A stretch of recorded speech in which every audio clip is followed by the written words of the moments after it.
Welcome to Flat Earth Debate Live. I'm your host Nathan Oakley, and if you are new to this channel, or you've not done so already, then be sure to subscribe, hit the bell notification icon, and join button if you'd like to become a Nathan Oakley 1980 channel member and keep up to date with the Flat Earth Debate. If you would like to support the channel, there is a super chat that runs alongside each of these shows while they are live, and there's also a PayPal, Patreon, and crypto link in the info box below the video. Also below this video, you can get £50 for swapping your UK electricity supplier to Octopus Energy, and this is of particular note if you drive an electric vehicle. Most importantly, if you'd like to join the discussion, simply mute the page you are currently watching, then click the link in the info box below this video to join the panel and express your views on the nature of Earth. If you do join, please don't swear. If you do, you'll be ejected, and if you are, please don't try to rejoin the stream using sock accounts. You'll be warmly welcomed back on the next stream. Please also share the show on social media. Sharing the show obviously increases the live audience, and this in turn increases the chances of a more diverse panel, so please share the show on Facebook and Twitter. Now, we are joined by Neil, Refracted Curvature, 10th Man, Eli, and a whole bunch of people in Discord, so welcome one and all. Good morning, good morning. Hello. And Arwin, who I'll let in. Good morning. 12,000. Good to have you all. Any evidence that you can acquire an elevation angle from a curved adjacent?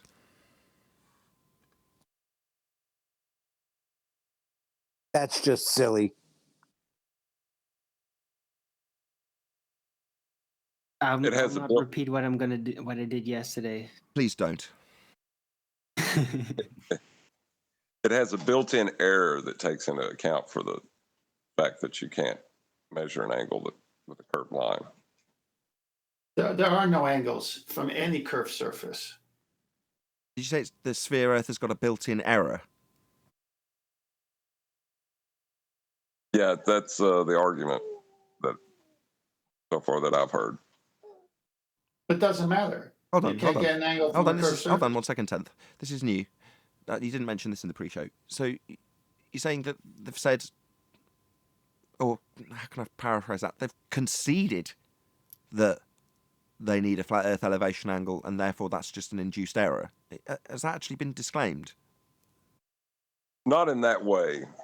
It was more that it's flat enough to get the angle, but the angle would be an error within an error. Well, then you'd never get to your destination. Wait, are you talking about yesterday? Yeah. The guy we were talking to, that he said okay, yeah, let's start with that.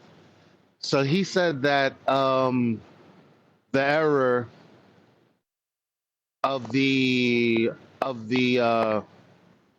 because it'd basically be an acute angle. So he's like, well, the correction is what proves it's a globe.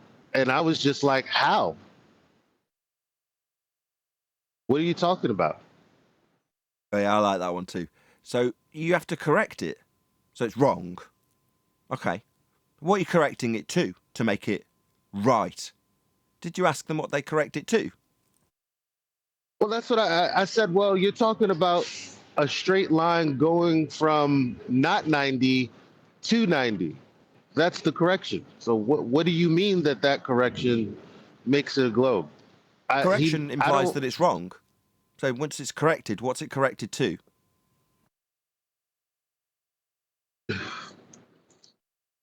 90, but flat. The precision flat, horizontal, flat.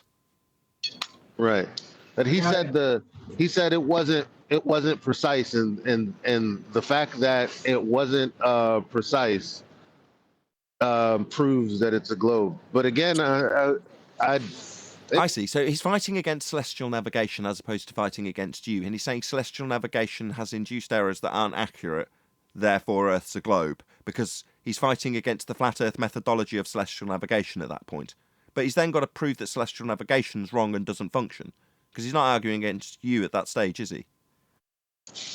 Sounds like he didn't understand it, because when I said, well, if it's a globe, then how would you have the 90-degree angle to you? You wouldn't. And he thought that the circle was around him. I didn't understand that Is the what he circle's thought. around the GP of the star. Well, he just doesn't understand the argument then. Yep. Nathan, I got 2 slides of masturbate on this. But that was the red herring, though. The circle was part of the red herring that he was trying to use. Okay, so 10th's got a diagram of the angle of elevation. Go ahead, 10th. Right, so here it is, the observer. There's the object, say the sun. It's straight down would be its zenith. There's the box saying it's 90 degrees. And then this is how section works, through the line of sight, which in the triangle would be the hypotenuse. The object and the observer is that line. I mean, you can't get it any better than this. Then you go to the next slide. You can see how they show it in their own books.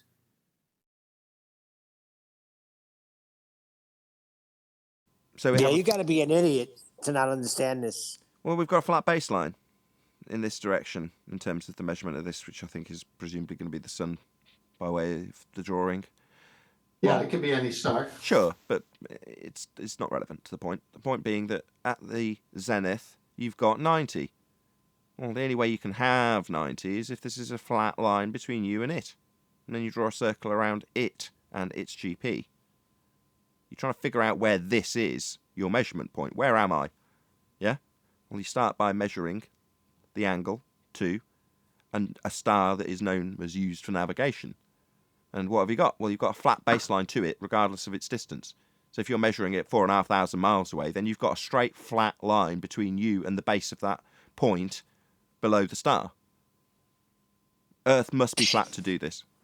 I don't understand what they're not getting. If it's on a globe, you're not going to get any of this. What the hell's the problem here? Denial, Neil. They're in denial. And so they're going to say anything to get their globe back. But Sexton cannot work on the globe. Needs a flat plane. Shout out to... Well, perhaps it's Just one sec. Quick shout out to stopping traffic in my Rasta hat for joining as a penguin. Go ahead, Eli. Yeah, perhaps it's not that it's everybody, because for the most part, most of the globe proponents are just parroting somebody else. So you'll have someone that they think is authoritative enough to speak well on the subject, and that would be like a side. Well, what's his name? Who's spoken up other than Phil Bell, Protothad? Right. Yeah, these guys, and they'll put out some disinformation. And so when a person comes and says, well, that's because the circle is around you, it's their lack of understanding, because they've probably been shown another aspect as a red herring. I don't even know what the circle around you, I don't even know. Well, even if there's a circle around you, who cares? None of it could happen unless it's on the plane. Exactly. But Yeah, that's part of the red herring. We had nothing for curved adjacent argument. Can we move on in housekeeping? Well, one more. Show that last slide of the protractor. So this is how angles are measured. You see a curved surface that it could measure from, or up from horizontal. You see an arc of the protractor, but the origin is the center, and you need a flat baseline to get any of those angles. The Earth is that horizon, that flat baseline. That's where the observer is. That's where the vertexes are. That's obvious. And it's coming from their own books. I don't get it, man. Okay. Any evidence of a physical geometric sphere edge horizon formerly known as Earth curve?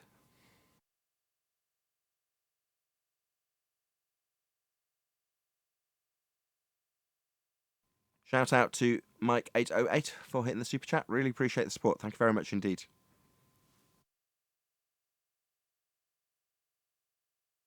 No, there's no evidence for that because we live on the plane. And if there was, we would see it where we're supposed to see it based on their 3959 radius claim of a presupposed spherical Earth.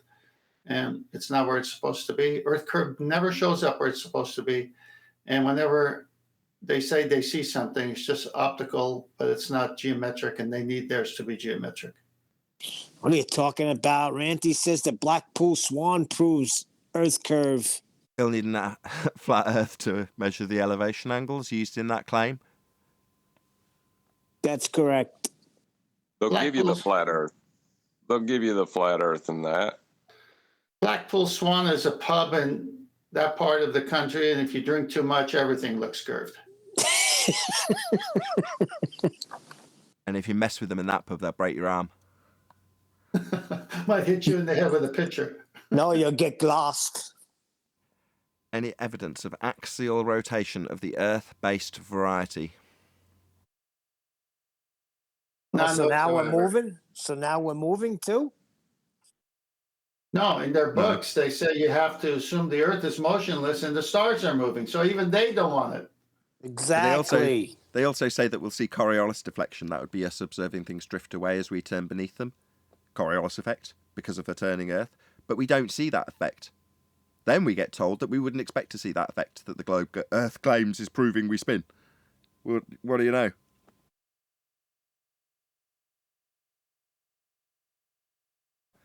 Any evidence of the distance to the sun? What is the sun? It's over there. It is, for me. Very nice today. It is, after all Yeah, those storms. Beautiful day. Yeah, over here too. No evidence for a distance of the sun. I went out and built a bivouac today with my daughter. Then we roasted marshmallows on a fire and ate s'mores. Then I came into the Nice. show. It was very nice. Any evidence of a self-perpetuating molten iron core at the centre of a presupposed spherical Earth? You're going to need R for that, and they ain't got that. Any evidence of the R value? That would be Earth radius. You're going to need a molten iron core, and they ain't got that. You don't need a molten iron core to have an R value, but I know what your sentiment is. You'd need Earth Yeah, to I'm be a just having sphere with all fun. their rhetoric for them to have a radius. Yeah, just having fun. Any evidence you can have gas pressure without the necessary antecedent of a container to press upon? They say you're gonna gravity need- is the container. You're gonna need at least 2 containers to attempt to demonstrate that. Give me a Gravity. 5 gallons of propane gravity tank, please. Gravity is not a container. It's not even a force. All you need is an area. Did you say, are you, what, malaria? All you need is an area. An area? A contained area? You need something for the gas to develop pressure. That would be something to press upon. Not just an arbitrary area.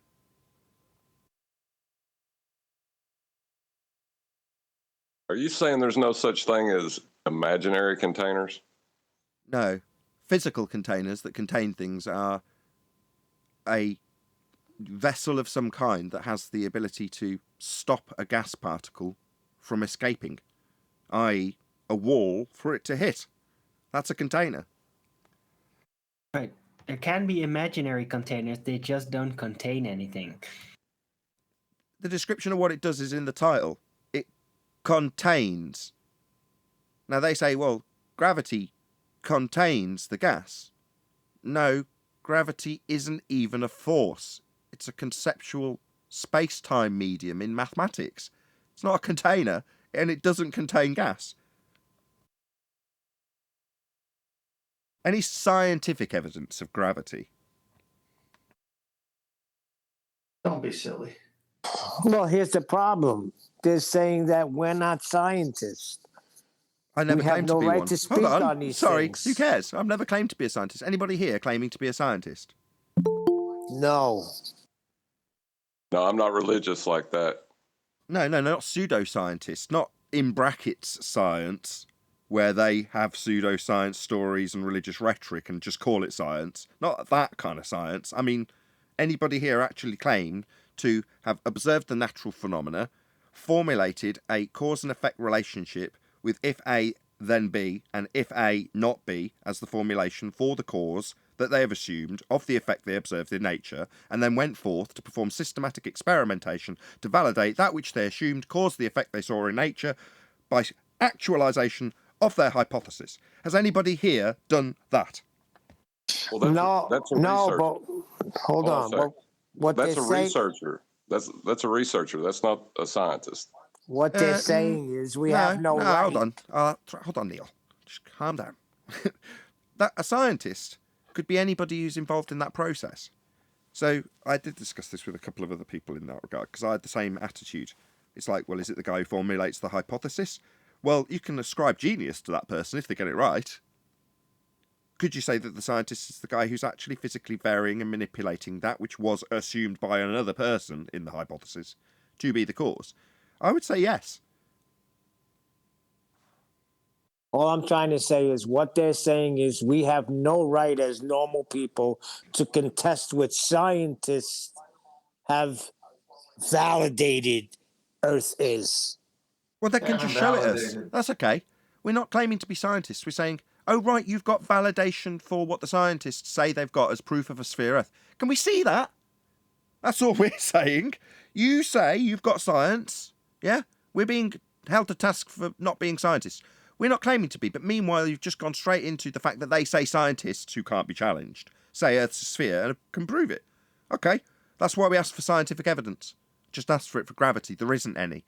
But pseudoscience, that would be a non-adherence to the scientific method detailed earlier. That would be cause and effect reasoning with systematic experimentation based on a natural phenomena. That's science. If you don't have that, and you call what you've got science, it's pseudoscience. And that's what the globe actually has. Shout out to Ray Stams for the super chat, and also another one. Thank you very much indeed for both of the super chats. Really appreciate your support. It's been a tough couple of months, I assure you. So I really do appreciate it. Good morning, guys. Hey, Chocolate. Long time no see. Yeah, you're getting docked. I was told. You got to get paid to get docked. When are you going to pay me? I mean, what's going on? It's been ages. You got to be a boat. Oh, I pay you. Oh, that's when? Cool. That's long overdue. Oh shit! Chocolate, you got to be a boat to get docked. Nobody's paying anybody. But smash the super chat if you want to support this channel. Did I slip? Can we move on? You didn't get that one? Yeah, puns aside, can we move on to any single viable hypothesis? Puns aside, with all this pseudoscience, a little punning will just get us happy, okay? Come on. Okay, knock yourself out. No. No, I already did it. Any single viable hypothesis from any of the fields of astronomy, cosmology, or astrophysics? Nobody in my field uses the scientific method. It's leaps of logic. It's seat of the pants. It's guesswork. Yay! Spoken like a true pseudoscientist, Michukaki. End quote. How can you enter into the scientific method if your description of the phenomenon you're observing is invalid? Yeah, it's the Jedi mind trick of pseudoscientists to infer that they've got some part of the scientific method.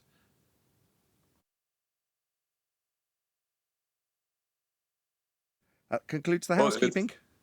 Good stuff. My question is, why did it take so long for these people to be challenged? Because it's a... If you cast your mind back 300, 500, whatever many years, and you look at the same, and the church is in control, and the rhetoric of the time is the church rhetoric, well, then you'd say, why didn't anybody at the time rise up against the church? Well, at the time, there was consequences to that. Well, these days, there seems to be, in my view, a lack of consequences for us going against what is essentially the one world religion. What do I mean by that? Well, the philosophy turned religion of heliocentrism is, or has, permeated throughout the entire Western world, making its way further as well. Well, that is a religious belief, and religious beliefs are used to keep people under control. So if you challenge the method of control, what do you think happens? Well, for us now, I say there's a lack of that. Yeah, we're classed as fringe, but we're not punished. So that suggests something else is going on at the moment. I just don't know what.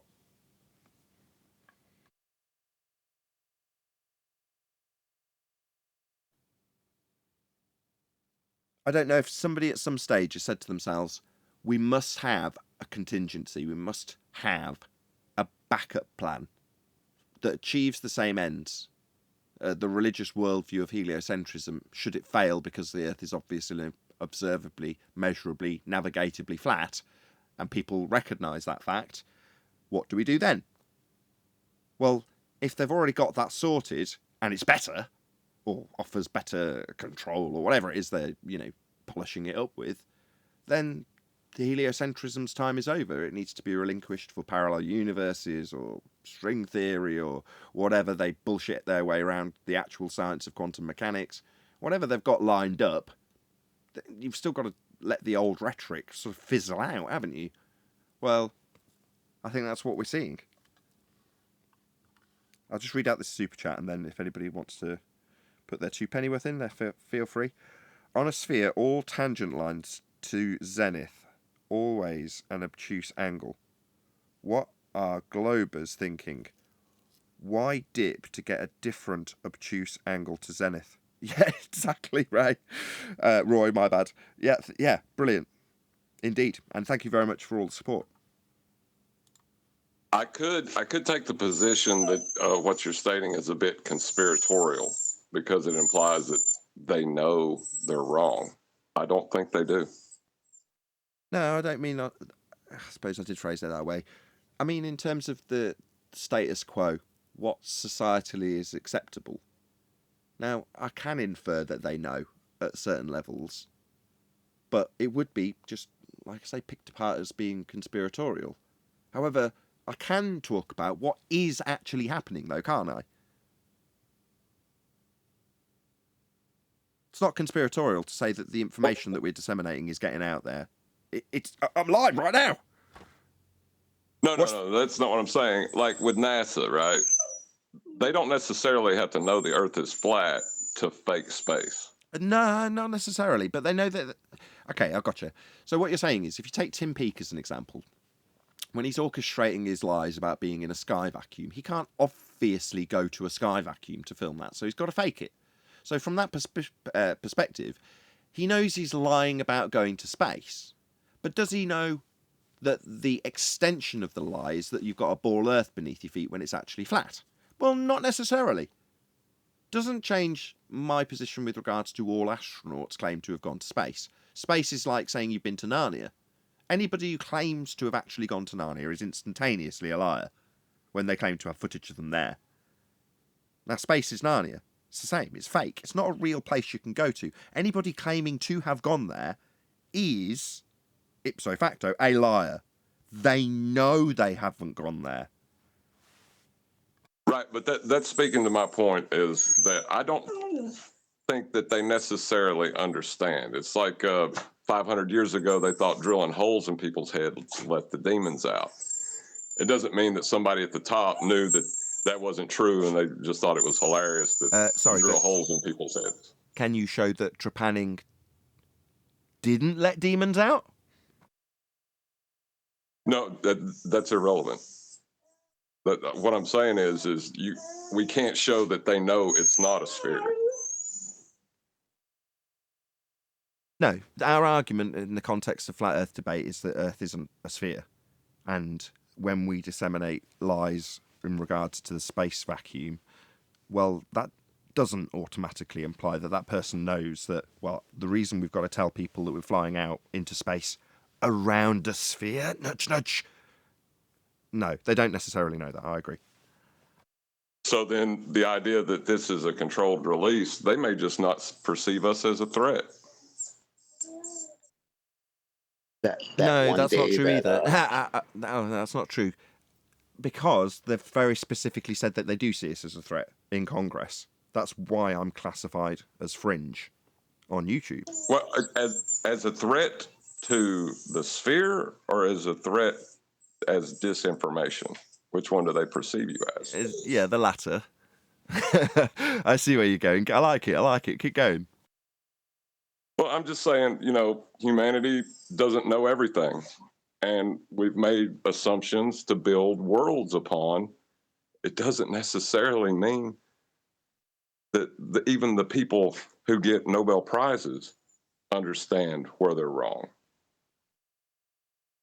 Yeah, I know what you mean. I saw a glimpse of that kind of notion that the people who are potentially disseminating lies, they don't know, and when they're confronted with the lie, it doesn't necessarily follow that they'll freak out or defend the globe. And I'm thinking specifically of somebody who's reasonably high profile here in the UK called Philip Schofield, and he's a daytime TV host. He used to be a kids presenter back when I was a kid. But he did an interview with Mark Sargent, and at the point of sort of concession, he kind of alluded to the idea that it might be flat, and if it is, well, c'est la vie. And his nonchalant attitude to it kind of really widened my eyes when he said it. I got a shout out from Mark when he did that interview. Thank you, Mark. National TV, and went around to a mate's house. Some guy called Mark Sargent mentioned you on the telly. I was like, I didn't know that. I don't have a telly, but thanks for letting me know. Anyway, my plug from Mark aside, the reaction from Philip Schofield was fascinating because his mainstream rhetoric is on national TV, and when he kind of nonchalantly said, well, it might be flat, you're like, bloody hell. Right. Go on. Well, that's my point, that we always want to place this in the ideas that these powerful people at the heights of power are lying to us. Maybe they're not. Maybe they're as confused as all the rest of us are, and they're almost as powerless as we are sometimes. Okay, let's talk about Masons then, because in the case of Freemasonry, I've only ever spoken to Chris Monk, who is claimed to be ex-Mason, and his descriptions in this regard alluded to the idea that they most definitely did know. And then when you look at the Masonic boards and what they're showing with perspective and squares and compasses, you kind of, it's not, when you know, it's not a subtle hint, but only when you know, right? I remember seeing these Masonic boards and drawings when I first got here, and I didn't have the slightest clue what any of it meant. It all just seemed like, well, it's just a picture of some pillars and some checkerboards, and what the hell does any of that mean? It doesn't mean anything. Fast forward 7 years and you're like, oh, okay, now I get it. Because you can see all of the symbology in reference to what we talk about. So when it comes to... No. Go on. But that's the point. They have accepted that they need a flat plane to take the measurement from. That's what the square is about. Can your That dog doesn't needs mean to... they understand... Your dog They don't needs to mean they wee. understand the... Your dog needs to go to the toilet. Got people in the chat saying, get him to walk his dog. Yeah, I'm something's trying whistling to. too. I'm working on it. Hold on. I got to get the kids settled first. Come on, it's the least you can Safe do. from the dog? Bloody hell, what kind of dog is it? Settled, not safe. Settled. Settled, it's my the bad. least you could do. An Irish setter? Okay, No, he's inbred mutt. welcome to Thanks for What Dog recognizing the Debate. caller, Chocolate. I got you, brother. Go chocolate. Well, while he's sorting that, he'll maybe come back to the mic straight away, but if he doesn't... Anybody else got any comments on this? So, John's position... Yeah, I is... did. Go on. Yeah. I'm a Christian, obviously, and I believe God is sovereign, as the scriptures teach. And I believe it's all to plan because God's allowing it. And we know we have an arch enemy from the Christian point of view.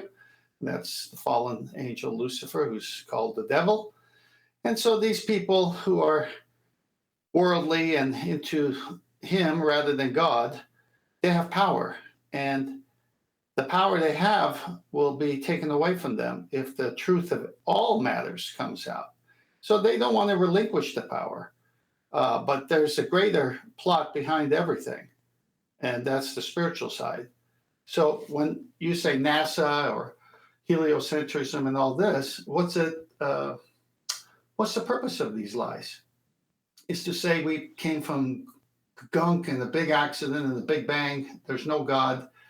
And so if you unveil a flat earth, from my point of view, then all those books, all those departments in universities out the window. And everyone's going to say, why is government trying to take the role of God? I'm going to seek after God because I am somebody. I'm not some accident. So there's a lot more to it than just this thing. And we're just in this one part. There's other parts. Okay, hold on. That goes Well to my said. point.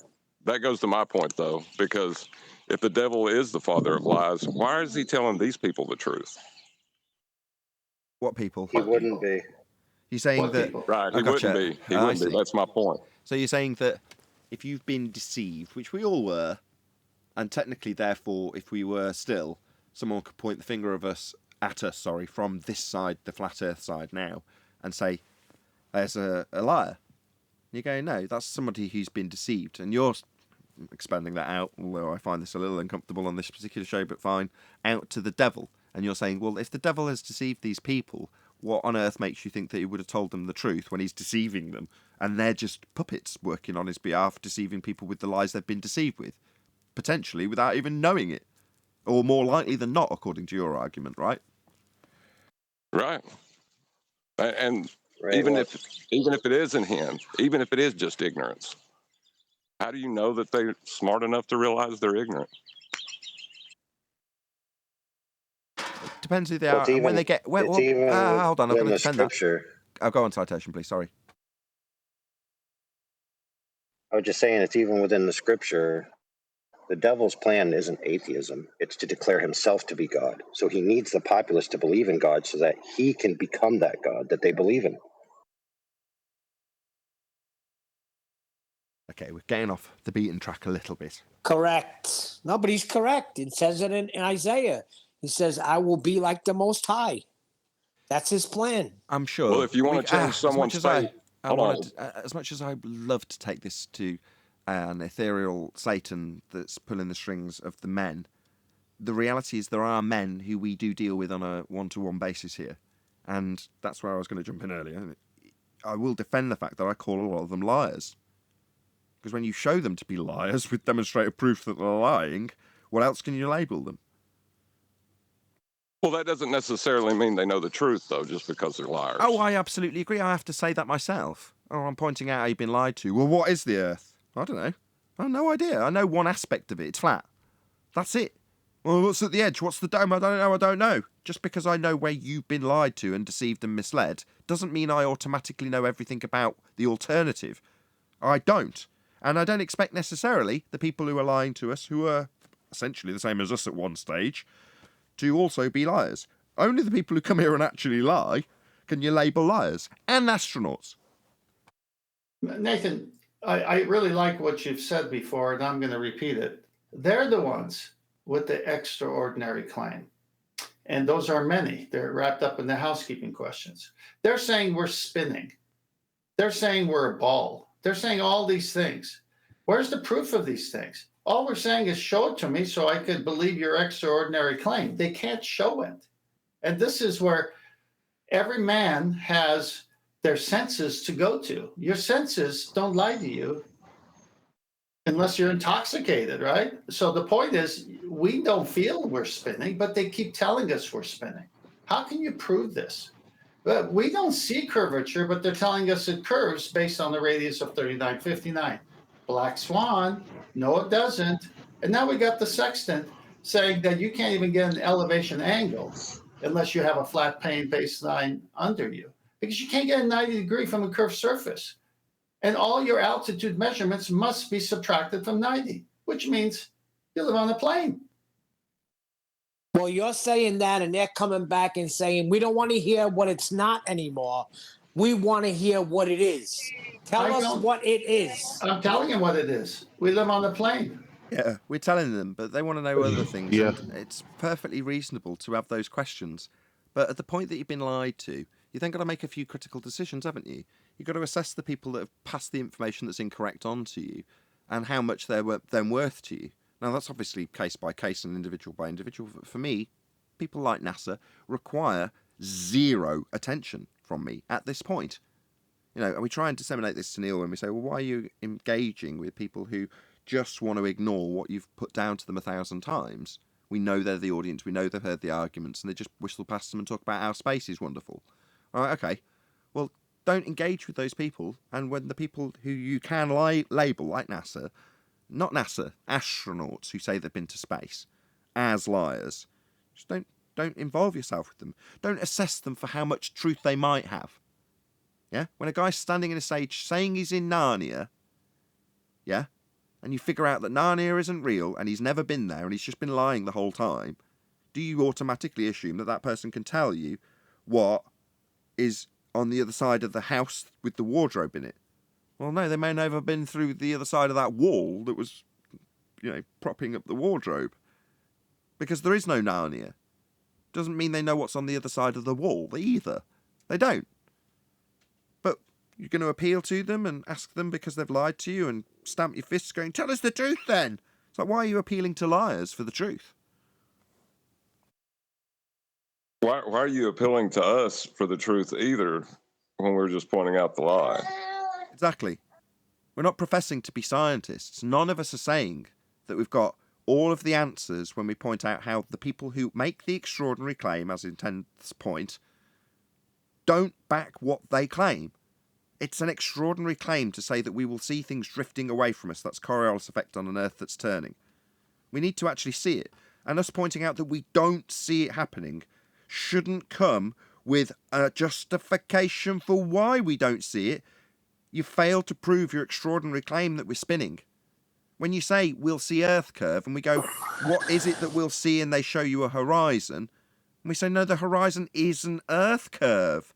It's beyond the geometric limitations laid down in your maths. How can it possibly be a physical obstruction to boats and buildings? Oh, it's a refracted, so it's not Earth curve. You know, they give up their argument in the first instance, and some of them have to lie about the premises that they're using to make those claims rather than justify them or show them to be true. Now, what do we claim here, specifically here? Don't stereotype me with, oh, this flat earther said that there's a dome. Well, I didn't. We point out how space is fake and that there's a necessary antecedent, an antecedent consequent relationship between gas pressure and containment. You've got to have it. Now, does that mean that I know what the sky is? No. I know that we're being lied to about what the sky is by astronauts who claim to have gone to Narnia, I mean space, which isn't a real place. Shout out to Julio Pabon, who says, no matter how cold it gets, you can always go to a corner and try to get warmed up. Why?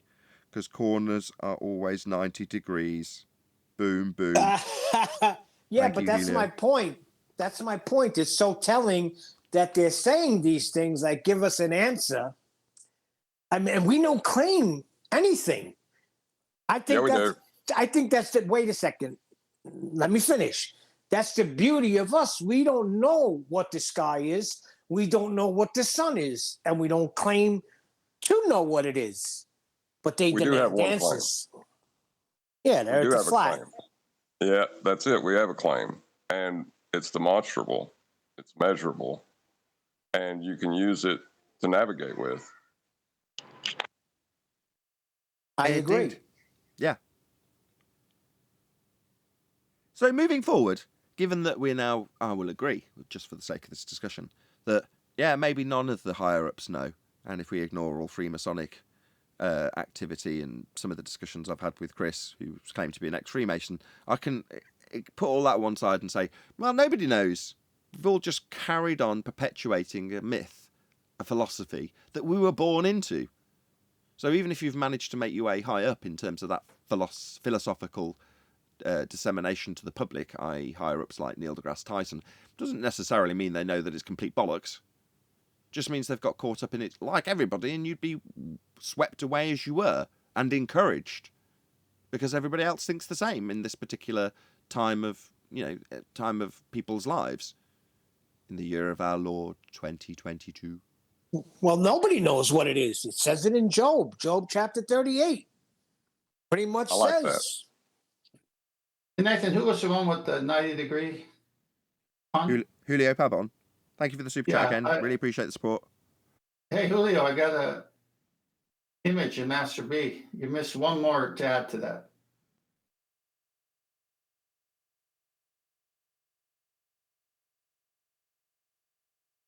Are you cold? Come sit in the corner. It's 90 degrees. That's a cute joke. Very good. That's funny. And I threw one for extra.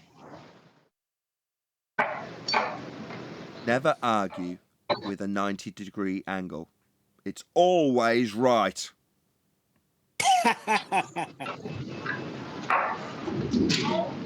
And God is always right.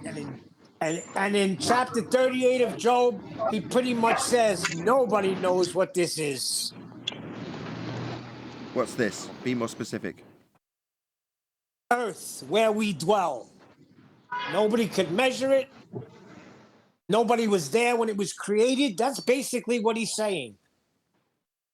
Well, he actually has a $10,000 challenge. He says, if you can tell me what it is, declare it.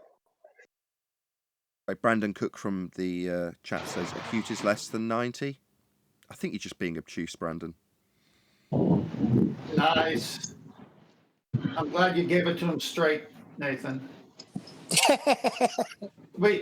Meanwhile, forget 10,000. We got 3 Bitcoins that no baller can get. What's going on with that? That's a lot more than 10,000.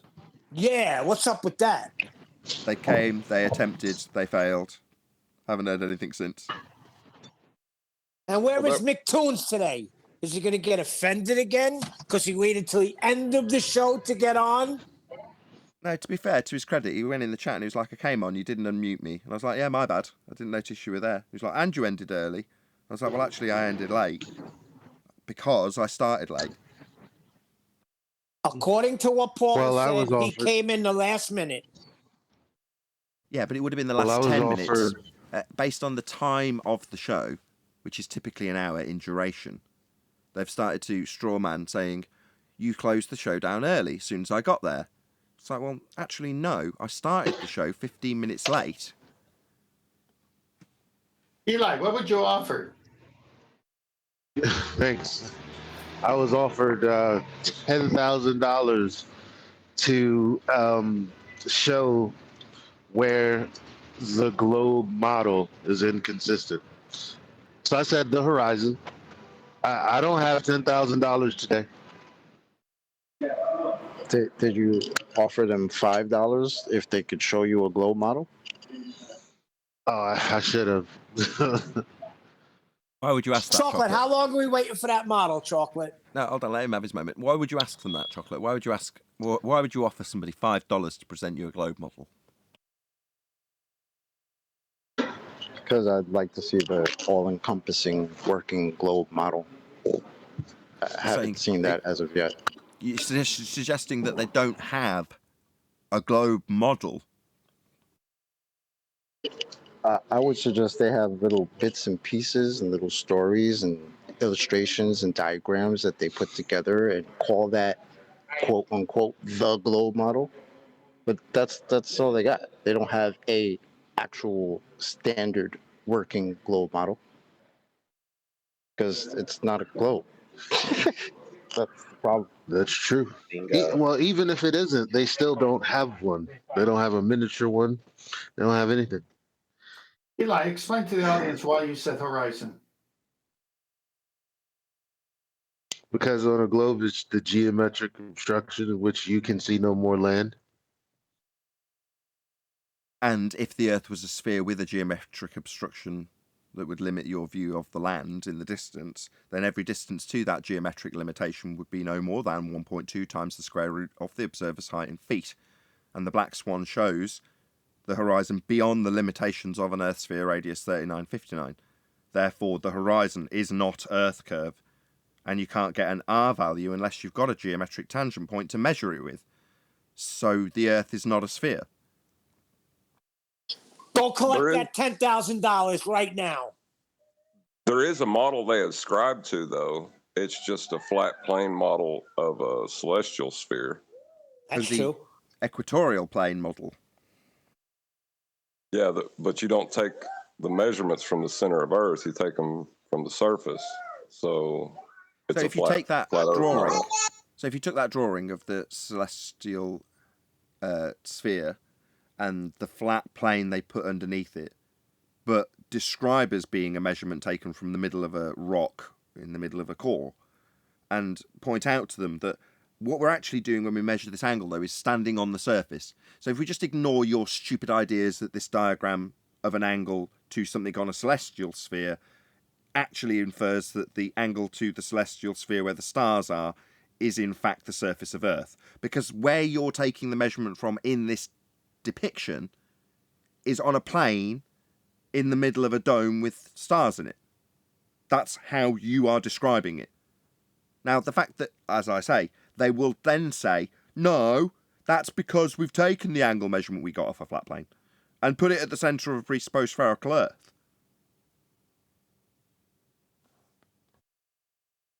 But that's not where they took the measurement. They took them from the surface. So in that diagram, when you've got an angle being shown, you can assume that that is where the surface is most accurately represented. And in the diagram of a globe Earth with an equatorial plane and a dome of the heavens above it to measure the stars on with angles, that depiction, regardless of them assuming you are capable of standing in the centre of a presupposed spherical Earth, is actually just a depiction of a flat plane with angles being measured on it. Doesn't matter that they fill it in with rock, you're actually standing on that plane that they draw and measuring angles to stars with it. That's where the angle goes to if they decide to put it in the centre of spherical Earth. Oh, no, you've got a plane in the middle of a diagram with a dome above it. That's where the measurement's going to, not out into infinity.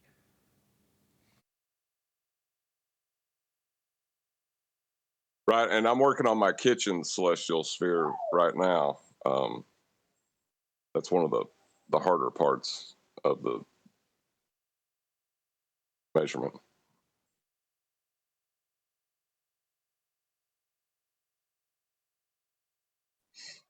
Hey, are the stars all rotating around the Earth at a fixed distance? I don't know.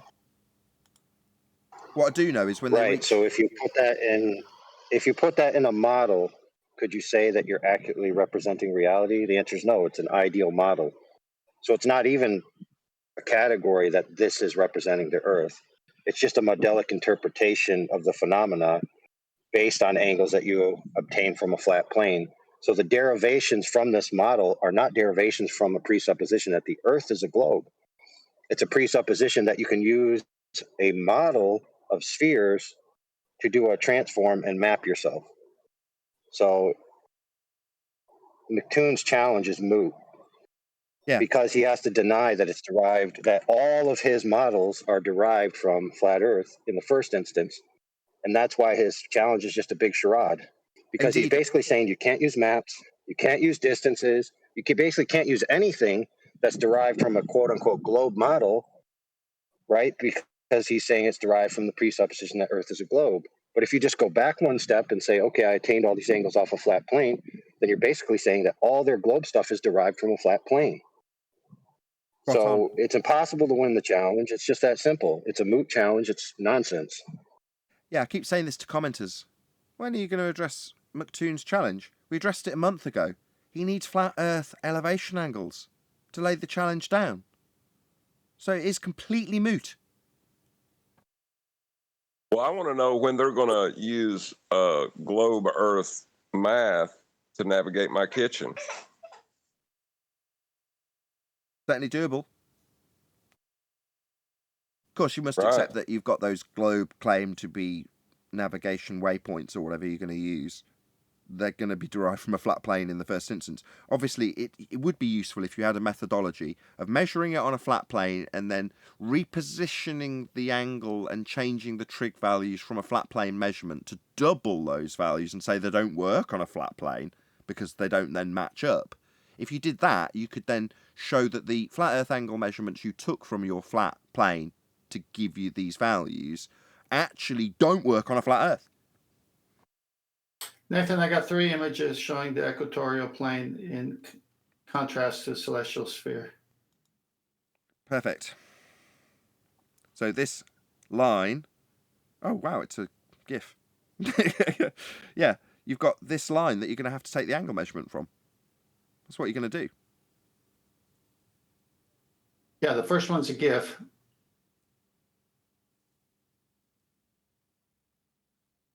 Very nice.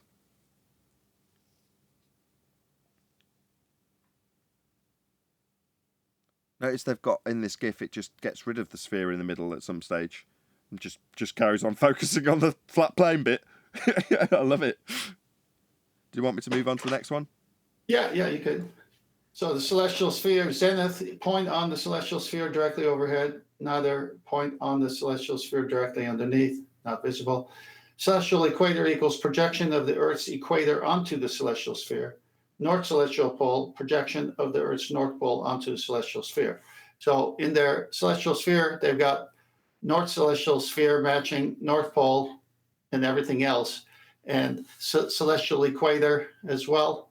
And then, as you can see there in that transparent looking wafer plane right there at the equator, all their measurements come from a flat plane because they say they come from the center of a circle.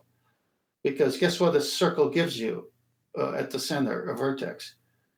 Right. So if this is the way you're going to measure something, and you're stood just by coincidence with 90 degrees to Polaris at your zenith, right? In this particular positioning. I don't know if that is actually just a zenith, but either way. When you measure a star, in this case it's showing you Venus, well, you can get the GP of that position. But you've got to have this great big flat plane disk ignoring all sphericity of this bit in the middle. Because the angles that you're going to take are going to work on this flat surface. Now this is when they say it's moving to the centre of a presupposed spherical Earth. The angle measurement comes from the centre. No, the angle measurement is you standing on this plane, because it can't be an angle measurement unless you stood on this plane. The sphere bit suddenly doesn't work and is a little raisin in the middle of the diagram of getting 90 degrees to Venus in this instance if you were measuring it for the purposes of navigation, finding your position. So this celestial sphere doesn't work with this. It works with this big flat plane. Next slide also. Yep. Same thing. So you've got this plane. That's how you're going to do it. If you're taking an angle measurement, I don't know why they tipped it in this particular weird way, but either way, this would be 90 degrees to the flat plane. And any measurement that you take from your position, again, they can describe it as being from a presupposed spherical Earth, but to get the angle, you've got to be using it on the celestial equator and taking it out to a position that you've measured in the sky. Well, that angle measurement isn't from the centre, because it's going out potentially beyond the limits of a sphere Earth, as we described in the pre-show. 4,000 miles on either side of you. Well, that's why you've got to use this great big flat plane, because the angle measurements won't work any other way. So this bit's completely redundant. Not needed. Not describing how you take an angle measurement. You need this bit, the flat plane. Well, I wouldn't call it redundant. I would call it self-defeating, because if it was that, you wouldn't be able to get the angle measurement. Indeedy weedy.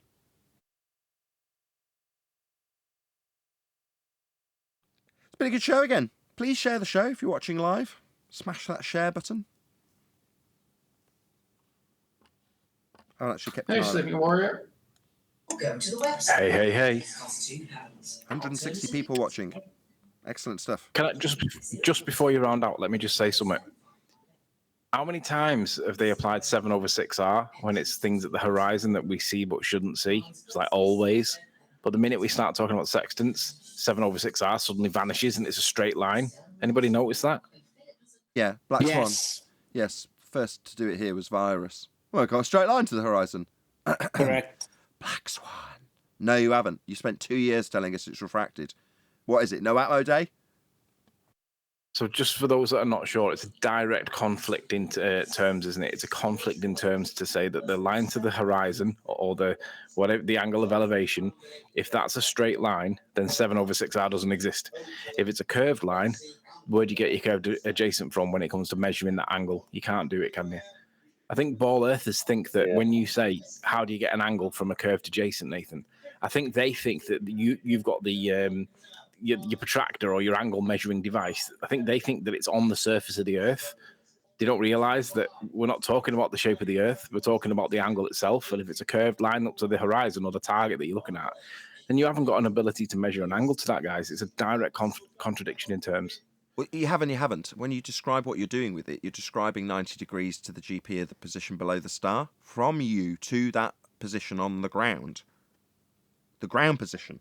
So at that point, you're definitely talking about a flat plane between you and whatever star you're measuring. When you minus from 90, get your co-altitude and calculate how far away it is to the GP of it. Well, the line to it along the ground's flat. Can't not be. The distances would all be messed up if they were curved, and you just assumed you got a flat line. Further to that, you'd have diverging zeniths. Well, they all need to be parallel. Again, that's how it works. So it can't work on a sphere. It has to work on a flat plane. That's how it's done.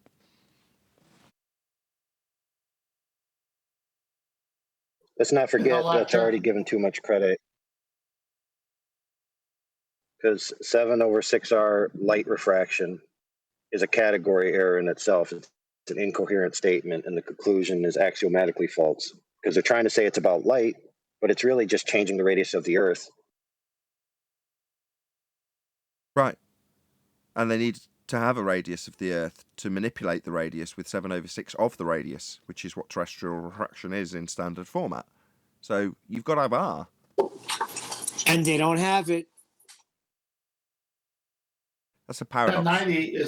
That 90 is twice, because you've got the observer with the sextant getting the angle to the star, and that star straight down to the GP somewhere on the Earth to the observer is a right angle. So there's 90 there.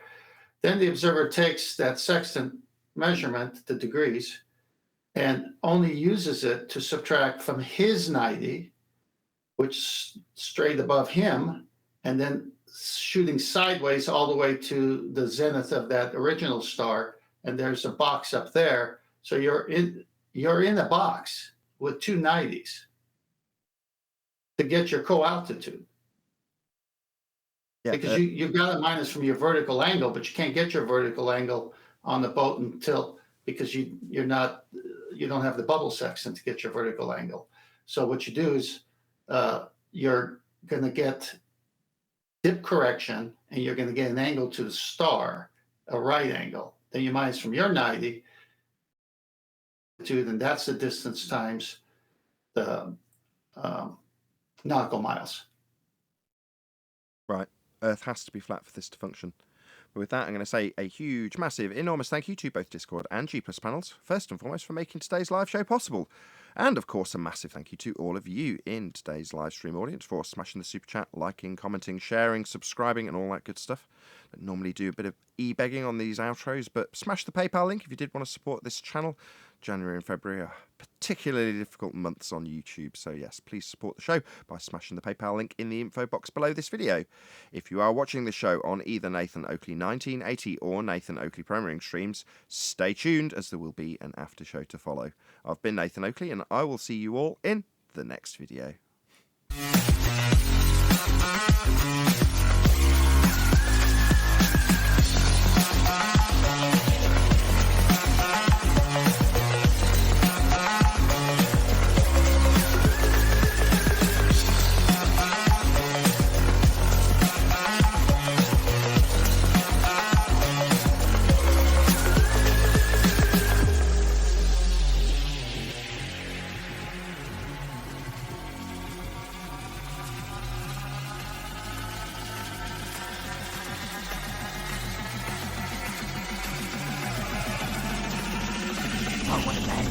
What a lovely day!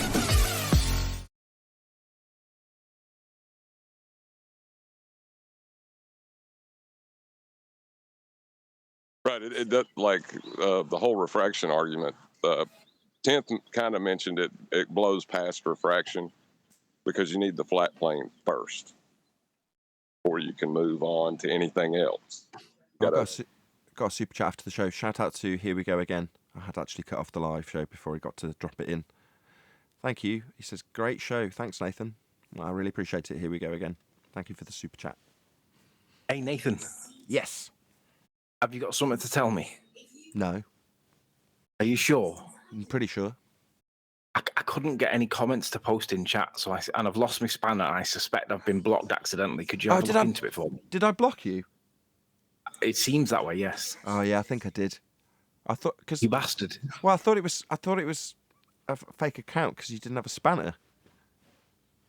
Well, I don't know what's happened, but obviously I couldn't post anything in chat, and I realised that there's no spanner. I couldn't post. I thought he must have blocked me somehow accidentally or whatever. Not accidentally, intentionally. I thought it was a fake account of you. Sorry, I did after I thought about it. I thought, I didn't really double check that is actually a fake Sleeping Warrior. But you can't do it anymore, can you? You can't check it anymore, can you? I think you can. I could have done if I cared, but I just didn't care. The question is, though, then, what happened to the spanner then? Because I realised when I started posting and the spanner wasn't there, I thought, I'm going to end up getting blocked here. Well, I don't know why. I haven't taken your spanner away. So that's weird. It wasn't there. Yeah, I know. Yeah, it is that's weird. why I banned you. Because you've normally got a spanner. Yeah. I don't know what's I'll happened. unban you when I get a chance. No worries. Just for the benefit of others, like when there's a bit of a conflict there, that's how to deal with it. You don't come in and kick off. Yeah, you handled that completely wrong, Anthony. You should have come in and accused him of some kind of being a troll or a setup. He's actually a ball earther in disguise. Yeah, Nathan, you're actually a ball earther. I'll sort it out. Yeah, he's got the perfect globe proof. I am your Don't mention the lighthouse. I'll be your heliocentric guru with my lighthouse. Nathan, don't mention the lighthouse. They still bring that up. It's hysterical. It was only a two years of debating about it, but clearly one out of context quote from Cat Earth means I'm a globe proponent.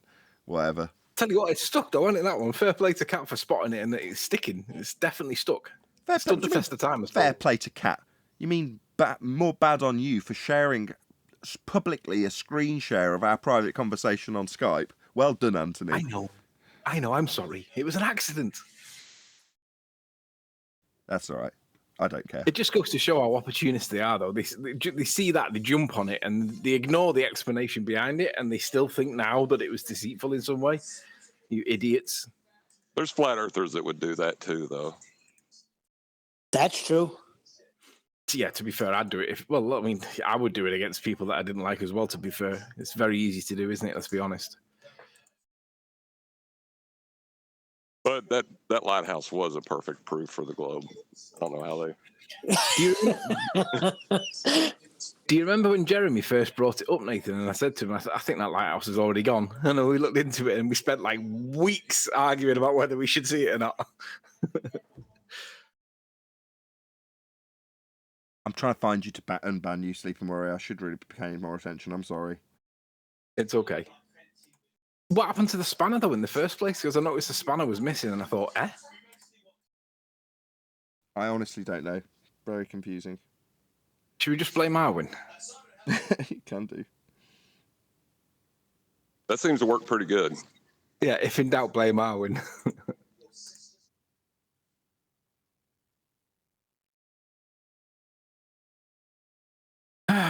Anyway.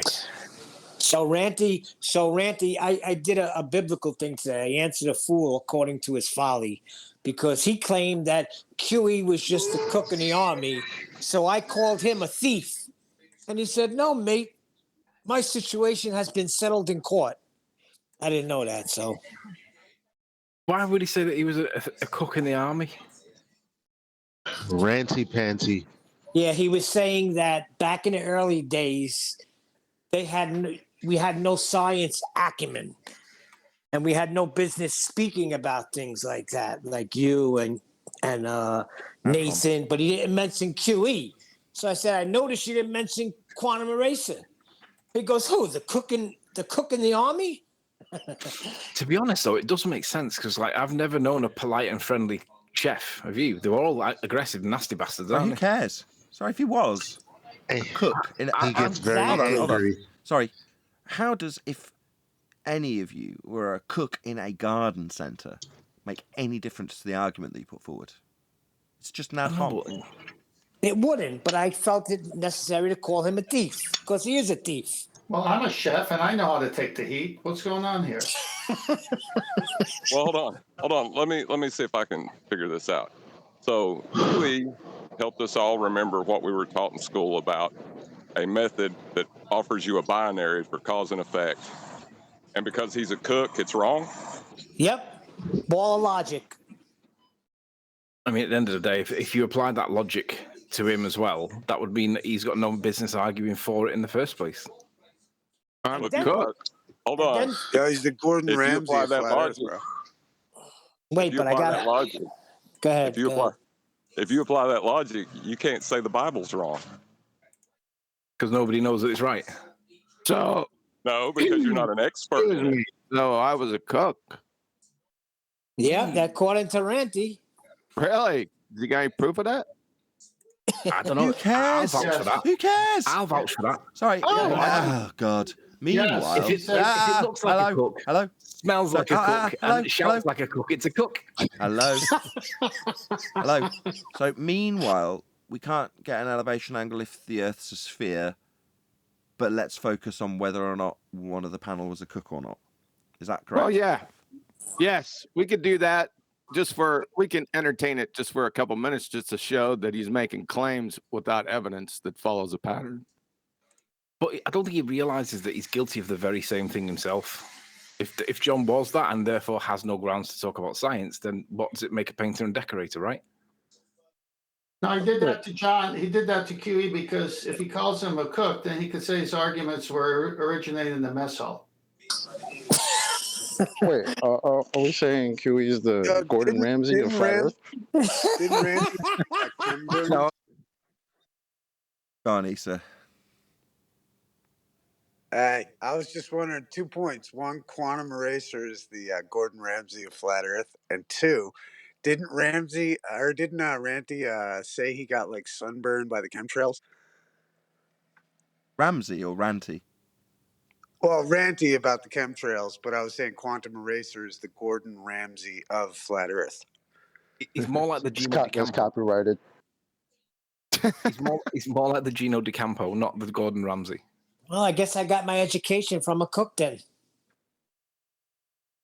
And the answer to your other question is yes, he did get burnt that day. I was there that day and I saw how burnt he actually did get. He did get burnt, but that was his topic. That was his chosen topic, wasn't it? Right at the start, chemtrails, and now he's like distanced himself from that completely.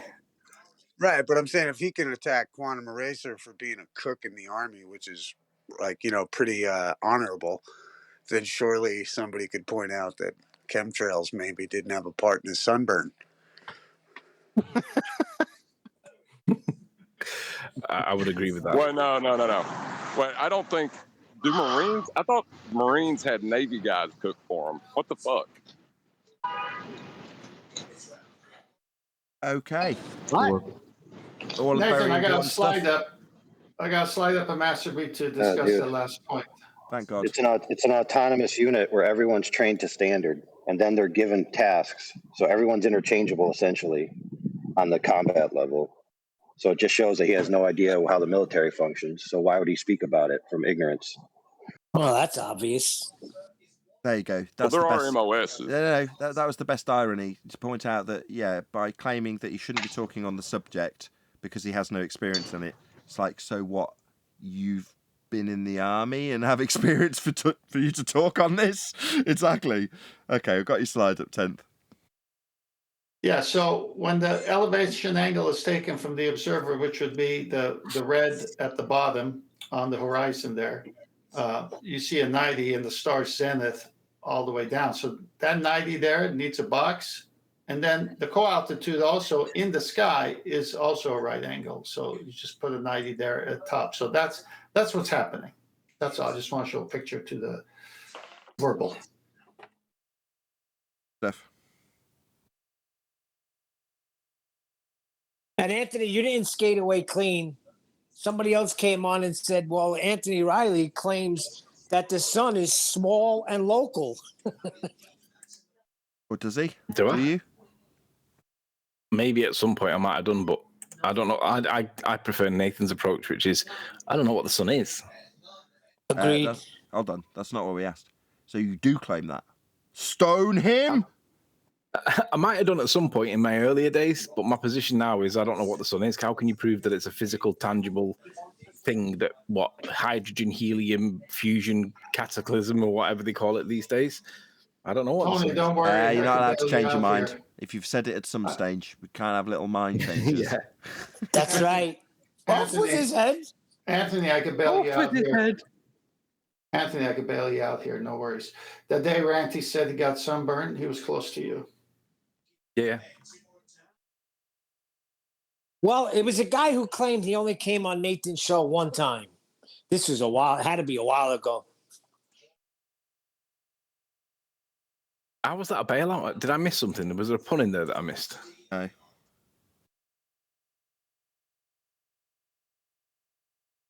Yes, you missed the pun.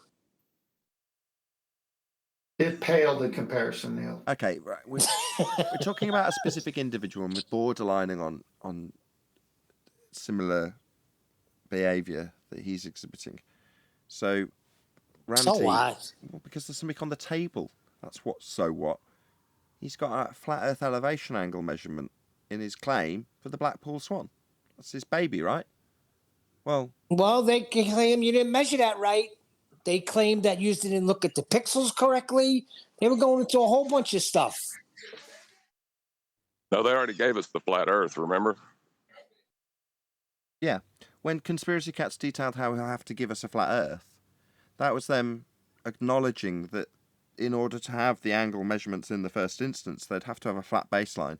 Now, the fact that they then distracted away from the fact that none of them took any measurements and they were counting pixels, which is not how you measure these angles. You do it in person. It's a measurement with a sextant, potentially. But that isn't what they did. Regardless, they had to disclaim because they're comparing angle sizes. Well, they're going to get all of those from a flat plane now, aren't they? So they had to give us a flat plane in the first instance. Well, if we're going to be talking about Ranty, you proved the Earth was flat with the Blackpool Swan, Ranty. All of those angles you talked about, they all required the Earth to be flat for you to even be talking about them. Maybe you were unaware. Maybe it'd be better if we talk about whether or not someone's occupation was chef or not, rather than the fact you proved Earth's flat with the Blackpool Swan, as in the argument we have here, rather than the personal attacks you get from anti-flat earthers, which you are now one. And obviously, true to type, you're going to attack us all personally. I couldn't give a crap if you're a swinger, you think you've been burnt by bloody chemtrails. If you're a painter and decorator, none of that phases me. I couldn't care less what you are, who you are. You're but one man who claimed you got proofsies with the Blackpool Swan that needed a flat Earth. That's all I care about. Painting windows. That's cleaning windows. He was wearing a NASA shirt too, so sad. I know that's like that undermines everything you just said about not caring about. Not really, that's the relevant. irrelevant details. It depends if you segue. If you then say, yeah, well, if he's stuck on a NASA coat, he obviously doesn't understand the second law of thermodynamics. So his time here was obviously falling on deaf ears the entire time, because we've explained you can't have gas pressure without a container. What's he going to do? Appeal to Blue Marble's two-container demonstration when he's got his NASA shirt on? Might as well have a Narnia shirt on. No, he's with consensus. Do you know what? That's what we should do. We should make our own jumpers that we've got that NASA logo on it, right? And instead of putting NASA, call it Narnia, and make it look just like their logo. That'd be the best way to troll NASA. That shouldn't surprise you none with Ranty. Remember, right, the hand Jedi mind tricked him in the question of the second law of thermodynamics when the air wouldn't spontaneously rush into a flat tower? I remember that. I remember having to break it down to him. Yes, I do remember, because it was me that had to correct him. He got tricked by that? Yeah. Wow. Oh, well, if we're at says it all. 14.7 psi at sea level, then if I've got a flat tyre and I plug up a valve and it says 0, why doesn't the air just rush in with 14.7 psi pressure around it? It's like, you kidding? You don't realise that 0 is the 14.7? You don't get that? No, clearly not. He didn't. Well, you know, Dude, why would you listen to anything that comes from a guy that got beat up on a girl live? What? Got beat up by a girl live? This is definitely really? personal attacks. Again, I want to inquire because it's juicy and dirty, but I don't really care. Exactly. It's that's irrelevant. that's more private conversation, isn't it? Yeah. Yeah. If we're going to slag him off personally, we can at least have the common decency to do it behind his back when no one's listening. Why? He's doing it behind our backs, going on other shows talking trash. Call my professional. Hold on. You don't call my professional cook in the army. What's wrong with being a cook in the army? Was it Steven Seagal like under siege or something? Oh, Neil, would it matter if he was? Yeah, Sorry, what Steven difference? Seagal, Sorry, hold on. I just want to quiz Neil on this. What difference would it make if he was? It wouldn't, but it's making good entertainment.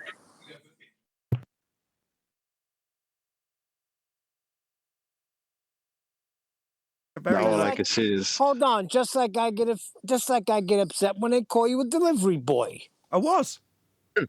When I transitioned, doesn't matter exactly. So it shouldn't be brought up anymore. But it makes no difference either way. Me transitioning from a what was I before I was a delivery driver? I managed a pawnbrokers, so I was a manager. Well, I wanted to get into YouTube. I've been making YouTube videos for a significant period of time when I was a manager, working all the hours God sent, opening and shutting that stupid pawnbroker. Well, I wanted to go part-time. So I looked around for a part-time job to transition into YouTube full-time. And that's what I did to transition. I got a job as a delivery driver, part-time. And then did my YouTube videos. Well, so they're right. Does it make any difference to the arguments I put forward? What my career history's been? No. It does. Nobody's going to ask what a pawnbroker is. Pawn. P-A-W-N. Pawn. I think he said pawn. Nathan, you're wrong. The English accent. Just the English accent. My goodness. All right. Nathan, it does matter. Because if you weren't a delivery driver, you wouldn't be sacking them so well right now. Oh, geez, that all that for a pun. The problem is it's the way they say it, okay? It doesn't matter what you are. What it matters is the arguments that we have and the information that we're giving out and where we stand. We're at the top of the chain here. So it does if what bother they're me. actually saying doesn't matter, then the way they say it matters even less, Neil. I know, but they just piss me off. Why are you watching this garbage? I had nothing to do. It was only a minute and a half exactly. A minute and 30 seconds. I stood in there. I couldn't take no more. I'll give you something to watch. All that just to see yourself? I missed that. Let's not worry about it. Yeah. So did you guys know that a new documentary was dropped? I saw it, at least a part of it, from Flat Earth Banjo's channel. He posted it. And supposedly there are a bunch of people who are like pilots or aeronautics engineers and things like that. It's pretty interesting. They're talking about. They're also talking about navigation. I wonder how many times they'll mention angles in that documentary. Well, they definitely talked about radar, talked about seeing objectives 30 miles away, and then asking the I guess the captain, I don't know the terminology. He's like, "Yo, we just spotted somebody 30 miles away," and the guy's like, "BS." He runs down, comes back up, and he gives them that green book that you've been talking about all this time, Bowditch. He said the math couldn't be wrong. There's no way you saw them. And then they just shrugged their shoulders and said, okay. So I wonder what math he was referring to in that book. Earth curve. Yeah, so that's been parodied, that exact scenario, by Ben. So Taboo Conspiracy 3 is his current channel. I'm sure he's got this video on there somewhere. But he's basically got, I think it's actually a submarine. So he's got a periscope operator. And they look out and they see a boat and they're like, that's at 5 miles. Oh, that's definitely there then. Okay, we can definitely shoot at that. Cool, moving on. What about this one? Oh, that's at 14 miles. Hold on, let's just have a look at the book. Borderline. Might be there. This boat we're looking at. What about this one? This one's at 30 miles. That is definitely not there. That is most certainly a mirage. Check out this maths. We can't see that. We're not looking at it. We can't shoot at it. It's not there.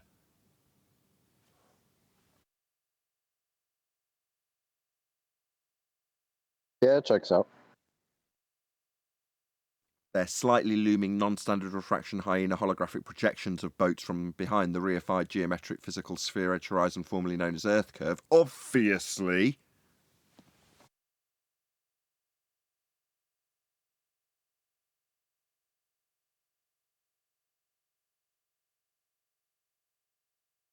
That is probably my favourite argument. So you look at something in the distance, because you can still use the argument even though you've debunked the geometric horizon. And you look at the thing in the distance, let's say a clock, as we were talking about Ranty, and it was his photograph of the clock at Barrow in Furness. And I, as a flat earther, look at that clock and say, clock. There it is. I see it. And someone might follow that up, go, I wonder how far that is. And you go, 30 miles, 25 miles, whatever the distance, right? So you might ascribe a distance to it. So you might say, I see a clock at 25 miles. That might be the sum total of your claim as a flat earther, demonstrable by the fact that you're looking at the thing. Meanwhile, if you're a glober and you look at that exact same clock from the exact same vantage point on the exact same day, with the exact same equipment, I was going to say eyeballs, not possible, same equipment, right? To you, because you're looking at a clock that's too far to see, suddenly it's a slightly looming, non-standard refraction hyena holographic projection of a clock from behind the reified sphere edge horizon, projected up so that you can see it as a mirage. You're not really seeing the clock, it's not really there, it's looming above the physical geometric sphere edge horizon we debunked with the Black Swan. That's what you've got to infer when you look at a clock that, according to the globe Earth maths, simply shouldn't be there. And you end up with the weatherman description. What we see here is a mirage. No, what I see there is the Chicago skyline. No, it's not really there, okay? Look at the maths. It's not really there. And because the maths says it's not really there, it's not really there. You're seeing a mirage. I just see it. Look, I've got eyeballs. I just see it. I'm a flat earther. I don't have to make an excuse for just seeing something. But you do, don't you? And the flat earthers fall victim to this when they say we see things too far. That's a flaw in flat earthers in the current arguments that we have. You're not seeing too far, because too far implies that there should be a limitation. What we should have Earth curve in the way, and when it isn't, we're seeing too far. Too far compared to what? Your die-hard understanding that the Earth was a sphere. It's like, you've got to relinquish yourself for that crap. I just see it. It's just there. It's not too far. Well, too far to be geometric obstruction in accordance to the globe model. That's it. That's pretty much it. Yeah, that's a big old disclaimer that we don't have laid out by all of our flat Earth counterparts now, isn't it, Arwin? How often do you hear that stated?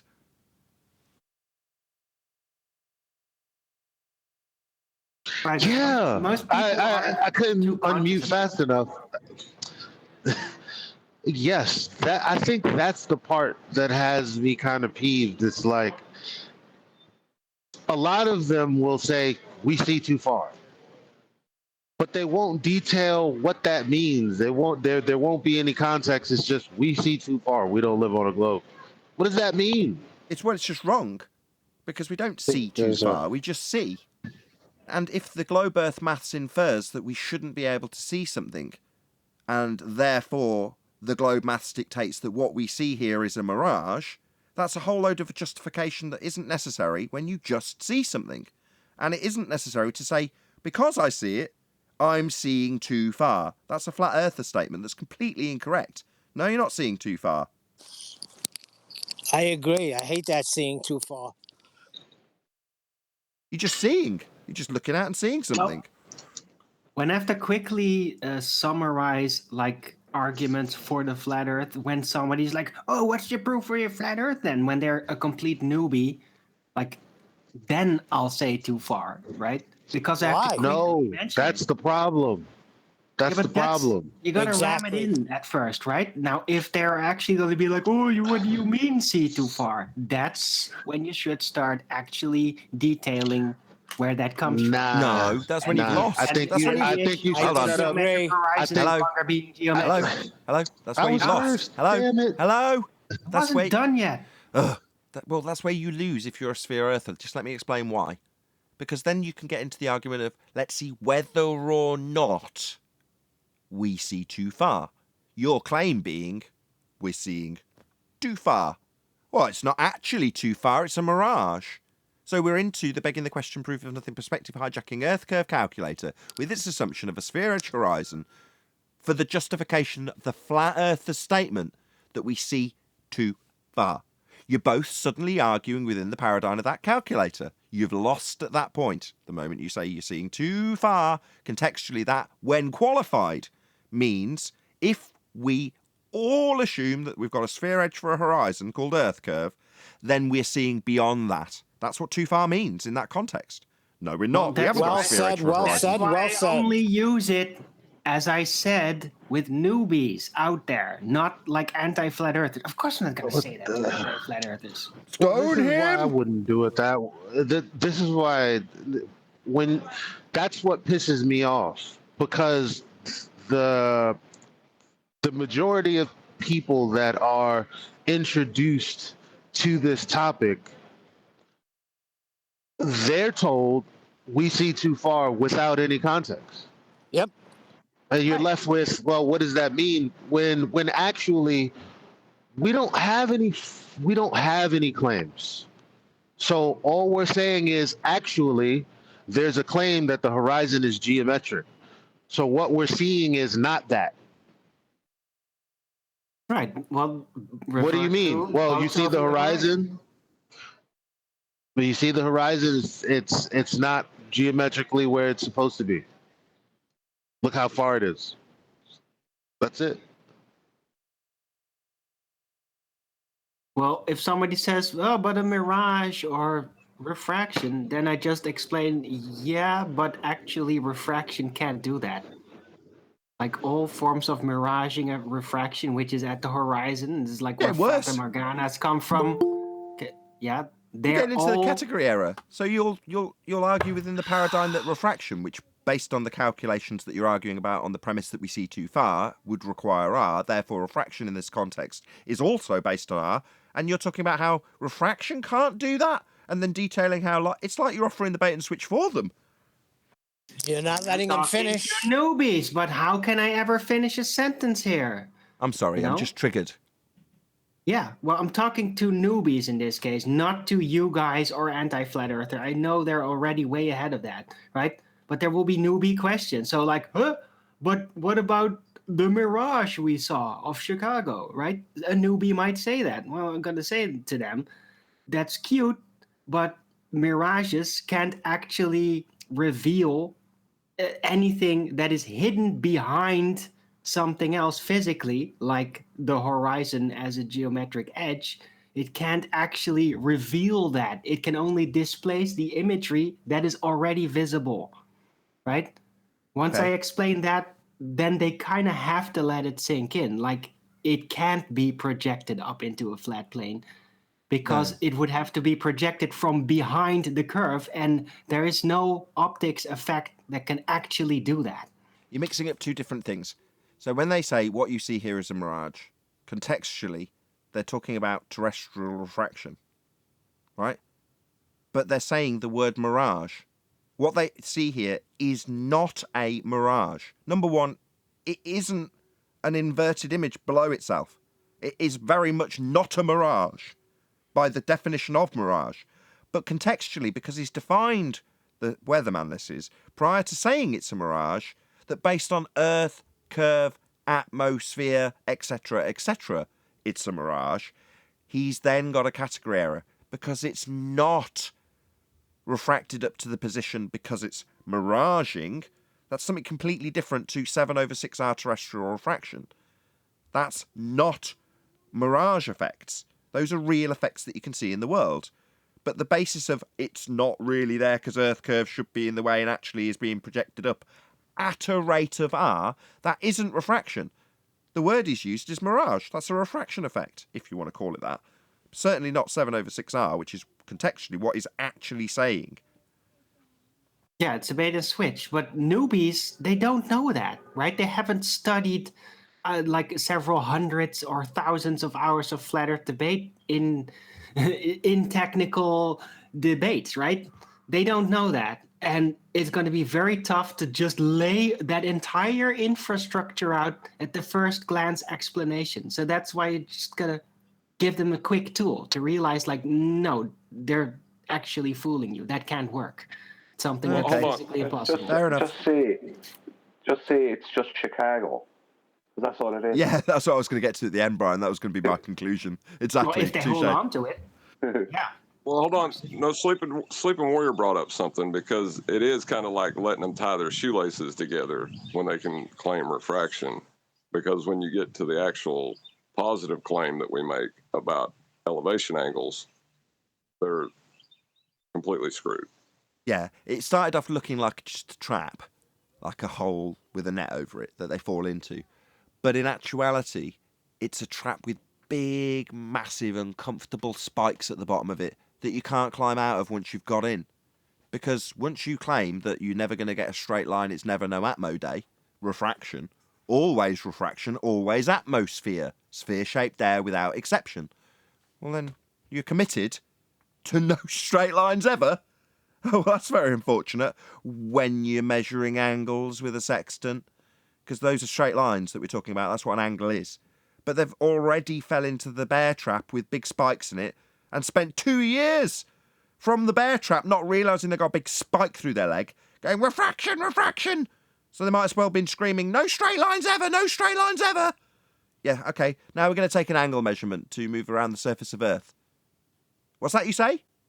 Refraction? Yeah, that's not going to fly with this argument now, is it? What would you prefer that you pop that back on the shelf and hope we didn't listen for 2 straight years of telling us all lines are bent always?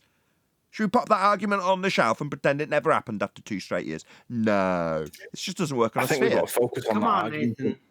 Everybody's born with a spike through their leg, right? That's normal. That's true. I think we do need to focus on that one point there because, like you say, they've drilled it into us for like years, saying 7/6 refraction, standard refraction, extraordinary refraction, all that, right? Well, that doesn't work with sextants. So which is it? Is it sextants and therefore you've got straight lines and you can do trig, or is it refraction and you can see stuff that you shouldn't see anymore, but you can't have trig, you can't have sextants, you can't have both. Yeah, that's John's Nathan argument. has been saying that. That's what John's been saying since the argument began. They can't even look at a sextant, Anthony. Right? That's what you're basically saying. Yeah, but I don't think they connect it with 7/6R. There's that disconnection that needs to be there so that we can show the contradiction. Well, it's just R in general. You're right to take it to the next level in terms of them claiming that all lines are always bent because they've got refraction. But ultimately speaking, the baseline, as I said to you in the live show, runs to the GP of the star 90 degrees from your position. Well, that aspect proves Earth's flat and it has nothing to do with refraction until they claim that they've got a geometric horizon that's being corrected with dip. Now, I'm going to trigger Brian if I'm not too careful, but they will always ignore the height of eye correction when they claim it. And if they do claim it, it's not giving them a tangent to a sphere, and a tangent would be the straight line they required, because they're taking a measurement of the horizon. Now, if they say they correct it, just as, again, I think we covered this in the live show, corrected to what? Sorry, corrected because not right. That's why you correct things when they're not right. And your version of this dip correction, totally wrong, is going to be to correct to what now? Well, what do they correct it to, Anthony? Flat. Sorry, Nathan, ask that again. They're doing a dip correction. Occasionally you'll find when you put this argument to them in terms of your positioning of 7/6R not capable of giving them a straight line, they go, well, it's all in the almanacs, you just correct it. It's refraction. We know there's refraction. We've always said it. But we have to do a dip correction. In other words, they lie about what dip correction is. They stop it being a height of eye correction and say that they're correcting from a geometric horizon you can't see when you're actually measuring the horizon in the sextant, and correct it to be what, Anthony? Is my Flat. question. Flat, yeah. So wasn't correct when they give their bastardised version of dip correction without height of eye correction after the fact. And the correction, i.e. it's wrong, when made right, is made flat. Correct. That is what they do, yeah. But they're not actually using a sextant to measure the geometry of Earth, though. They're just using it to explore. So it's actually quite convenient that terrestrial refraction makes everything look like a flat plane. Because That's a separate side. No, we're not going to get into the separate side. Arwinian fudged into this argument like it exists and it doesn't. Paulwinian. Or whatever. Yeah, could I add it? Yes, Brian, you want to correct us in terms of the actual dip correction, I'm sure. Go ahead. Well, it's what they do. Their dip correction is refraction. That's the difference. Our dip correction is the angle to the visible real horizon, and we then do height of eye correction in reality, right? Which makes brings the vertex of the angle down to the water underneath the boat, creating a 90 degrees. Because you don't have a 90 degrees from your sextant on top of the boat to the horizon and to the star. You don't have a 90 degrees at that point. So the dip angle correction and the height of eye correction gives you the 90 degrees. But what they do is they have a mathematical refraction dip correction, and they completely ignore height of eye. So all they do is correct it from a dip down to their mathematical horizon, the geometric horizon, their one, and then they correct it up to the visible horizon. And then our opposition, now not celestial navigation, our opposition, they just try to walk away at that point. That's dip correction to them. So they don't mind mentioning dip correction, because to them it's just a refraction issue, right? Whereas in reality, there's no refraction involved. It's the opposite of refraction. You're creating a geometric issue out of an optical issue. Refraction isn't involved at all. Yeah, that's true. But that 90 degrees above your head isn't it's the second step. That's not to get the elevation angle. That first 90 degrees is underneath the GP. Right. It has nothing to do with elevation angle just yet. That's the second step when you're trying to get the distance, right? Well, right. It's an important thing to note. Sorry, Brian, because that's exactly what this guy yesterday was getting wrong when he was talking to me and the other John. But you can't have a 90 at the GP unless you make a 90 underneath the boat. Because that's one horizontal line.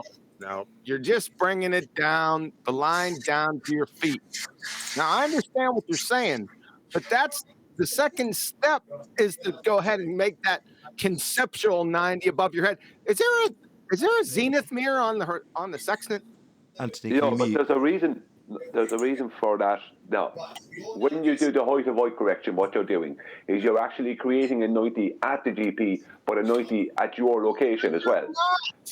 You are, because you have to do your co-altitude distance, your zenith distance. We're measuring an elevation angle. Yeah, but you won't have an elevation angle, a correct elevation angle where you have 90. You're measuring it from your position. So you need to create a 90 at your position to get a correct elevation angle. You're bringing the line down to the earth. That's the second step, is what I'm saying. Well, the first step, you don't have the baseline of the angle at the surface of the water in your first step. I know that. But I'm talking about the second step, the one that the ballers ignore. That's what I'm talking about. They ignore this. To them, dip correction is just a refraction thing, a refraction mathematics. I know that. I'm not talking about that. Hold on, Anthony, please can you mute? Yeah, I know that. I'm not talking about that.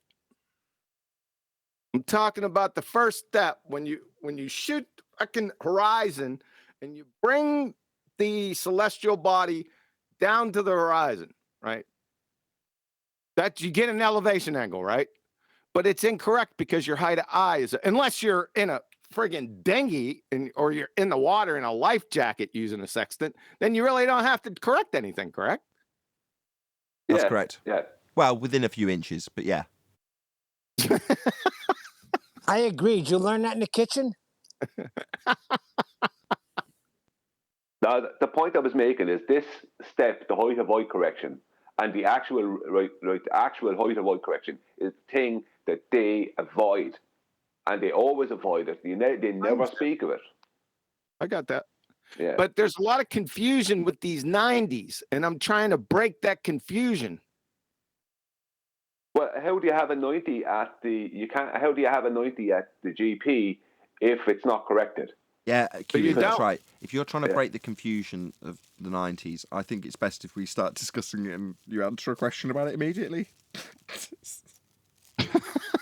Yeah, I'm not talking the height of eye correction. I got you. That's what you do to correct it, to bring that slanted straight line, because it's a little slanted depending on your observation height, right? Then you bring it down. End of story. Stop right there. That's the end of step one. You got your elevation angle. Now, the 90 comes up, right? From your position, correct? Yeah. But you're not measuring that. You're right. You're not measuring that. There's no zenith mirror on the sextant, right? It's a conceptual thing, correct? Yeah, I mean, you don't see them. They're just imagined. Yes, it has to be done, but that's the second 90 from your position. I'm just separating the steps, not that you're incorrect. I'm just separating that step out of the first step, that is attaining the elevation angle with the dip correction if needed. Yeah, no, the point I was making was that what the ballers call dip correction is not a geometric correction for an optical thing. I thought it was you do dip correction so the celestial horizon can magically poof into existence. Well, they haven't really defined what they'd say dip correction is. All I know is that their dip correction involves a mathematical horizon that we can never see, that doesn't exist. Doesn't have anything to do with the horizon. If you go into the Naval Almanac, what does it have? When you go to the dip correction, right? What does it have at the top of the Naval Almanac in the graphing tables? What's the first question that's asked? What height you are above the water? There you go. Yeah, funny enough, the ballers, if you ignore the curve, have an obtuse angle, whereas when you're correcting, you have an angle slightly less than 90.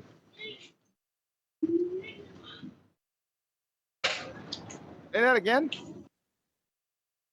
On the train. Yeah, robot Eli.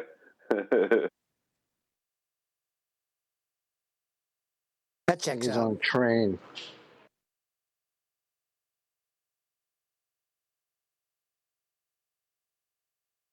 Is he on a train to the city of New Orleans? No, but can someone If change the so, subject? if 'Cause so, obviously- from New York, that'd be a hell of a subway trip. That's a midnight train to Georgia. Ah, I got it. Did anyone catch what he said before? Hey, No, not that. What he I said did. before he started robot. I did. He said that ballers have an obtuse angle, and when you're correcting to 90, it's from an acute angle. You have an obtuse angle where? No, he said the ballers. Wait till he gets back. How do the ballers have an obtuse angle? Angle from where and how's it obtuse? But we know they can't get an angle from a curved adjacent, so. Yeah, they can't do that anyway, but I was just trying to entertain the idea. So an obtuse angle is what? It's greater than 90 degrees, correct? Right. Where do they got that at? That phony geometric horizon that no one could see, I think, is what Eli's trying to say. Yeah, we'll have to get him back. I didn't follow that. But you still need a flat baseline to measure an obtuse angle as well? Yes, you do. That regardless of that, I'm trying to put that aside just for a second. I think Eli is talking about the fact that in their world, in their model, that the observer is leaning away from the GP. Really? Well, it would have to be because the zeniths would be diverging. Right. I think that's what he's talking about. There, he's back. Go I'm ahead, back. Eli. Yeah, I said if you were to ignore the curve and you could visualize the core, well, the line on a globe, your position and the GP and the height of the star or the altitude would actually cause an obtuse angle, whereas what we're correcting for is that angle slightly less than 90. I'm trying to figure out where you're getting this obtuse angle. I guess I have to see it. I'm not following that. Well, say you have a 90 that's going straight out. Well, a 90 if it going was straight out, what does that mean? To you as the observer. If you're on the globe. Let me try and explain. He's saying if you've got 90 degrees because you've got your zenith and then a straight line going out to the astronomical horizon, that's 90. But their geometric horizon's below that. So he's saying that widens. He's on the complementary angle. Then is what you're saying. No, I think he's talking about standing on a globe. No, he's talking about being on a globe. He's not Nathan, talking about. go to the slide of Master B. Very difficult. Okay. Tenth described it best when he said it just a minute ago. You go to the last slide of Master B, I'll get cleared up.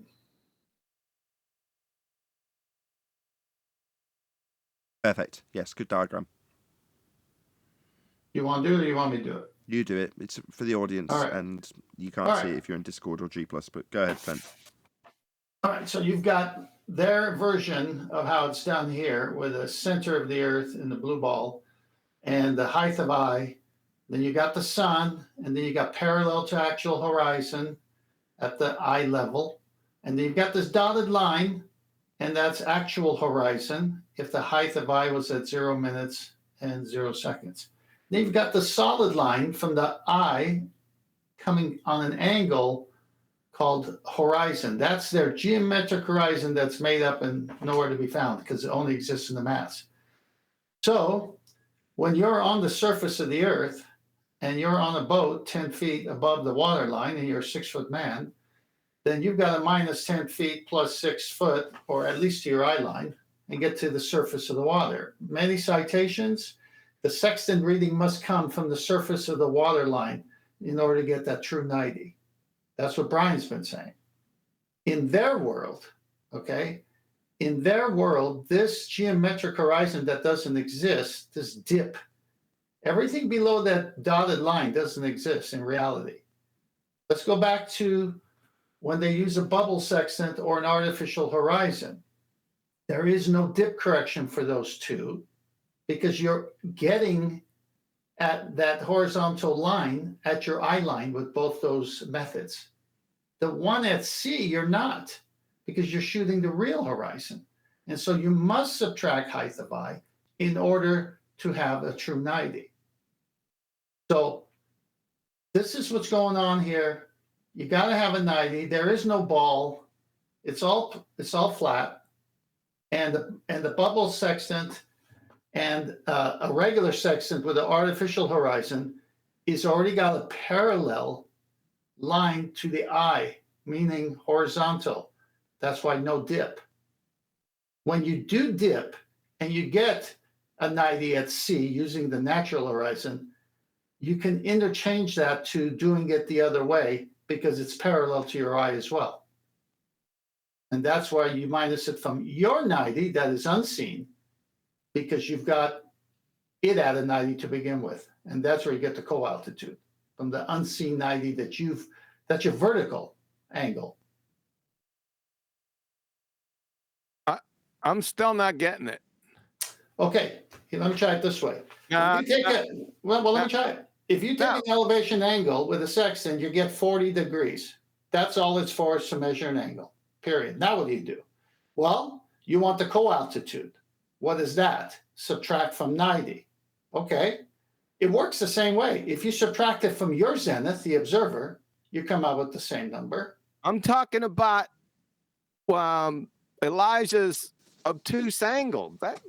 I understand what you're saying. I got that. Yeah, I agree with that. That didn't answer his Elijah. What the hell are you talking about? That line, that horizon line. That's I'm about to give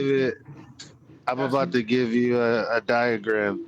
Yeah, basically, from the GP to you, if you're on a globe and if you ignore the adjacent being curved, if you straightened it out, that would be an obtuse angle. That's what I want to see. Nathan, where's this obtuse angle, Nathan? Maybe you can translate. It's in my picture. It's on screen. It's in my picture. What's the matter? It's right there. It's last. What is it? Can you mute, please, Eli? This last screenshot in Master B. So you've got height of eye, and then you've got your zenith, which isn't labelled. This is what he's describing, though. And then he's got parallel to actual horizon, right? Well, if you've got their horizon, that makes it wider than 90. Yeah, there. Oh, I see. If you have their zenith coming up from the height of eye, and then you take the horizon. Okay, I got it. Yeah, geometric horizon makes it obtuse. I like Eli's picture. Where's Eli's? Let's have a look. Holy shit. What the heck is that? Where did you just come from? That's useless. That's crap. That's so poor. Post that, Nathan. Post that. I've got it on screen. It's great. No, that's perfect. Now I've looked at it actually on second glance. That's perfectly sufficient. Well, that's how I draw too. He did it just so a chef in the army can get it.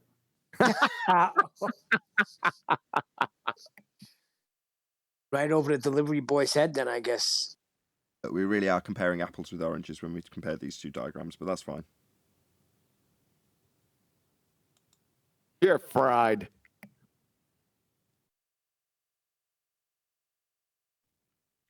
So, anything else on the menu? Good one. Well, this argument with the sextant is over easy. Good point, because there's breakfast coming. Thanks for reminding me. It really is over easy. These people still don't even realize that I'm still getting a lot of comments about on my video last night that I put out. All I'm getting is comments about, am I going to take MacToon's challenge? It's not MacToon's challenge, it's Proto's challenge, and we destroyed it in under 15 seconds last week. Remember? These people They don't get it. They don't get it. Thank you, Neil, for completely ruining his train of thought.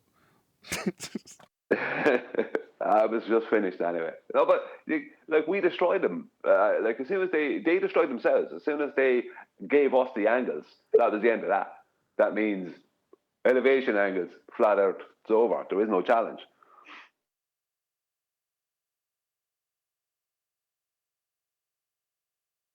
Indeedy. Did we cover Ranty in the live show? If so, I'll make him my thumbnail. Is there something I don't know about Randy? What's that about?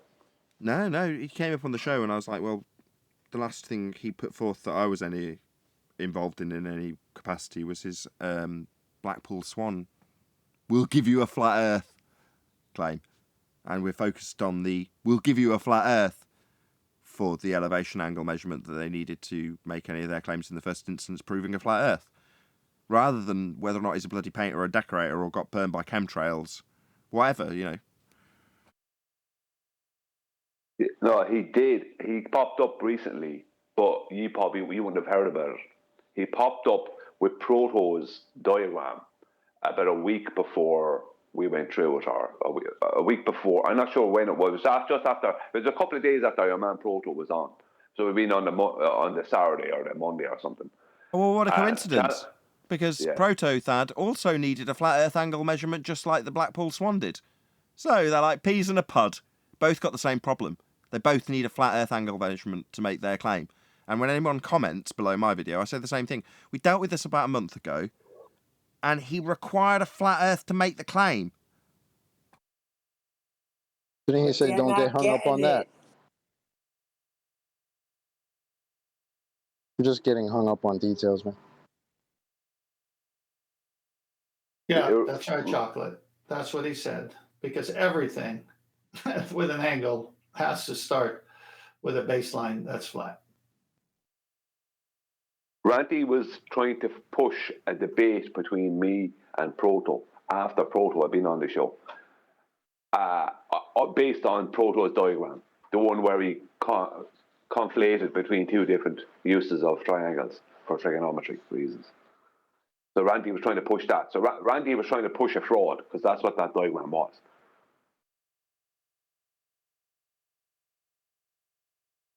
Well, regardless of the obfuscation, confusion, whatever you want to describe that diagram as, part of the maths took an elevation angle from a flat plane.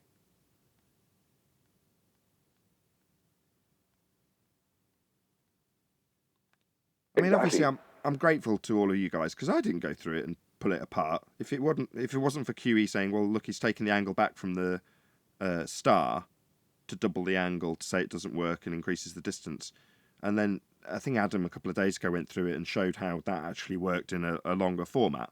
I'm very grateful for that. But once you've got the bare bones understanding of the argument, you understand that all of the angles that they're going to assert at any stage are going to be taken with two straight lines. You don't really need anything more than that. You can stand by that pretty easily. Yeah, I mean, the whole thing was fraudulent, what he was doing, because his first angle, it was stupid, because his first angle, excuse me now where I am, there might be a little bit of an echo. His first angle was a correct elevation angle. The very thing he said that couldn't work on a flat plane, and the very thing he said they don't use, he just proved that it was working on a flat plane, and then they do use it. And then his second angle was just like an angular size measurement angle, because it was a solving of the internals, not an external depression of the original elevation angle. So if I took a 40-degree angle to my table in my kitchen, which I could do, and I knew the height of my table, I could then solve for the distance to the table. He did the same thing by pre-assuming with his second angle that the star was 3,000 nautical miles high, based on the opposite side of the angle, of the right angle triangle. So it was just complete and utter nonsense. It was just trickery, is all it was. It was called trickery. Yeah, triggery. Good one.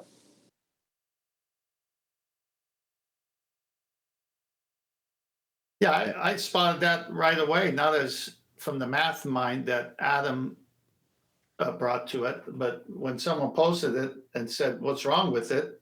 I said, that's not celestial navigation, because you have to times by 60. The co-altitude is he's got 38,333 when it should be 3,000. So he's doing something else here and calling it trig, but it ain't celestial navigation trig.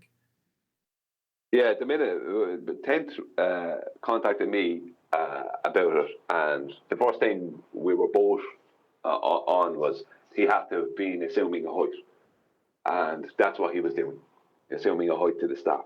So he was creating a straw man. That's what he was doing, and some trickery. You mean after he got caught lying? Yeah. 3 times. Yeah. Well, the liar wants to provide evidence. Sure, let's get it up there. Just gonna get a coffee. I won't be a minute. I'll be back. Yeah, that was the funny part. No, that was a joke. I'm sorry, 10th. Just want to qualify what I just said. What I mean by that was, at the time that happened, QE said it. So in the pre-show, I'd already got to that point, right? I'd said, there's no point talking to this guy anymore. But then the conversation carried on, right? He still wants to present his evidence and ignore the defeat, right? So about an hour later, we go through the same process, but QE's at the helm. And at the end of the process, he's like, we're dealing with a liar. Why are we carrying on to deal with this guy? Now, having already experienced the rest of the panel still wanting to rip him a new asshole, I just sat back and said nothing. Now, about 3 days later, QE was like, do you remember at the point of the discussion where I said, why are we continuing to talk to this lying scum? Why did I get total silence at that point? Was the question I was posed. Remember, I kept on saying, Judge, and then I realized that I said, all right. Return the sender. But you're right, though. I mean, now it's after the fact, and obviously in that respect, I had to make a artistic decision in terms of my YouTube revenue. So that was what was happening. But ultimately, you were absolutely right, and as was I in the pre-show. And I'm like, why are we continuing to talk to this person? Once you've been proven a complete lying shit, why would you carry on talking to somebody like that? Yeah.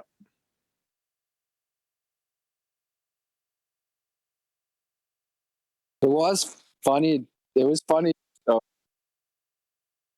I was just gonna say it was funny to watch because he changed his story so much. Right away you posted like in his words what he said, right? And he's like, I don't remember saying that.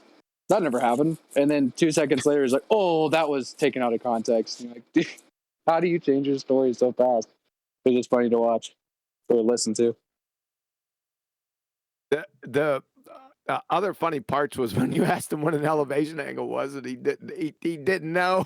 That's the whole point of the argument. It's the whole base. And then that arc length. That was friggin' hilarious, man. That's a really good episode. What was the arc length? I can't remember. What do you mean? Remember, he thought the arc length was on the Earth, but it was actually the tool on the sextant. Yes, I do remember now. But that is the whole premise of their claim, isn't it? We're taking an angle measurement from a equatorial plane, and that measurement goes out beyond the sphere Earth that I'm going to project up at radius 3959 to the heavens in a big ball, right? Well, that measurement, if you ignore the ball bit that they stick in, that's completely... I used the word redundant earlier, but someone said, well, it's not redundant, it's not even required. It's not like it's useful after the fact or could be used if you fail to do it on the flat plane. You have to do it on the flat plane they describe when they give you an equatorial plane to make these angle measurements. Assuming that it's a centre of a presupposed rock measurement is irrelevant. You're still doing it on a flat plane, and you're never going to stand at the centre of a presupposed rock. So if you just ignore the bits that you're not actually utilising, that would be the globe Earth. What are you left with?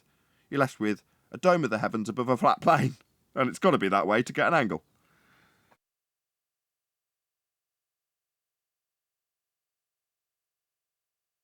Why in the hell would you put yourself in the middle of a presupposed rock and then take a measurement from a flat plane off the middle of a imaginary rock? Because they have to. Are you serious? Like, what? This is insane.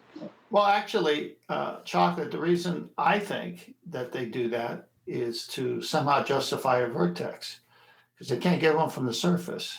So everything in the nautical almanac is said to be from the center of the Earth, where you got the equatorial plane, because they cut it in half, and you can have a vertex. It can meet at a point.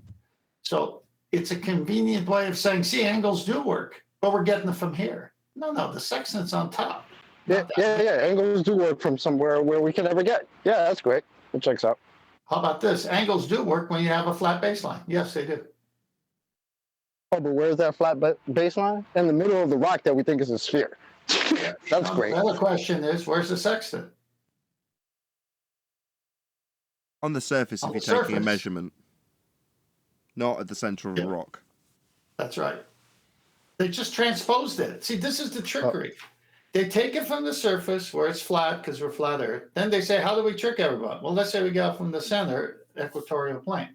Then the ballers come and say, but in the pictures, in the books, it shows the pictures. It shows sunlight coming in parallel with these little lines. And it shows it's coming from there. Like, look, if they're going to lie to you, they're going to put those pictures so you fall for the lie.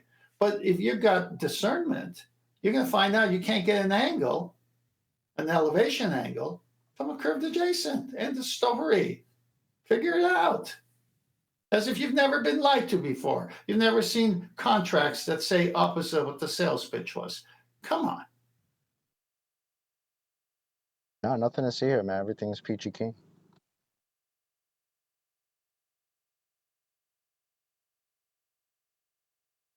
Slightly bulging pear-shaped, actually.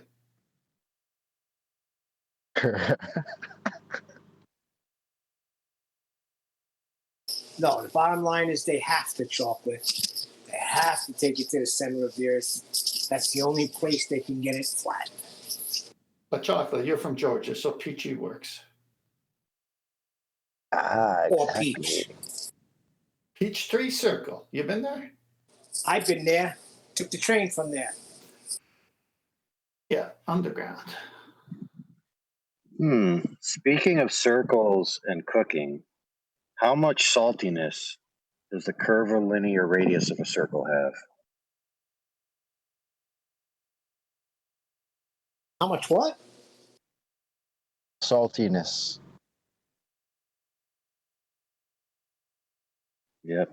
How much saltiness does the curvilinear radius of a circle have? True or false? Hey. Yep.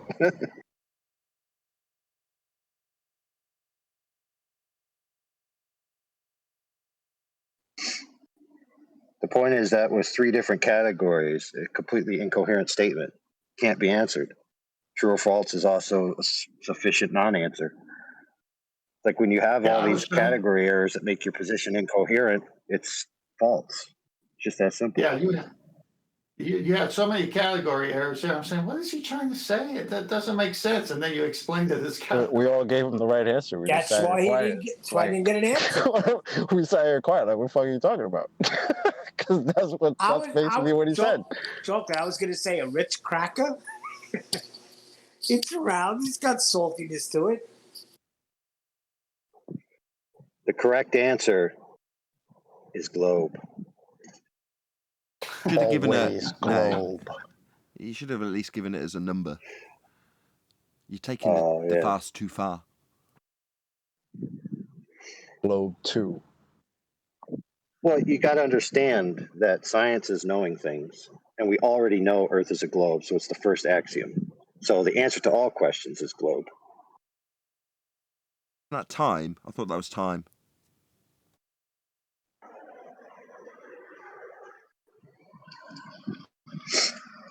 Uh-oh. Time is good point. I'm going to have to go back in time and change my answer. Yeah, time is the cause of all things, according to anti-flat earthers. Well, we can give her the Na in the periodic table for sodium. Did you say time is the cause of all things? Yeah, according to anti-flat earthers. Time would be an independent variable. They've got an entire medium, right? Space-time, it's a dimension for them. But they think it's the cause of all things. Yeah, given enough time, a seed on my table will grow into a big redwood tree. Doesn't need anything else, just time. No, the redwood tree. Wait a minute. The cause of the redwood tree that you see is just time. If it wasn't for the time duration, that is the independent variable, therefore cause of the tree, you wouldn't have the tree. Time caused the tree, according to them. They think it's a cause. So with enough time, would my chicken cook if I don't turn the oven on? Yes. Definitely. So have we skipped from a heliocentric sun worshipping Helios religion to a Kronos worshipping religion now? I don't know about that, but I know where Chocolate learned his math and his timetables.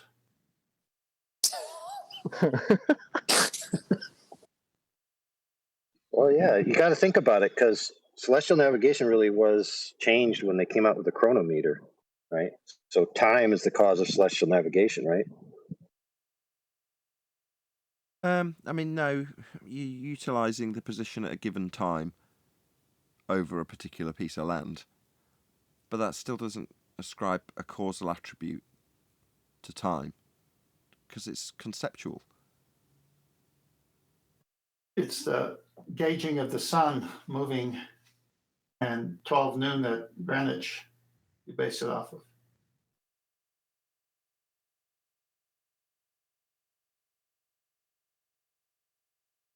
Somebody brought up the point that they couldn't have used a sextant without an accurate timepiece relating to that Greenwich time you were talking about.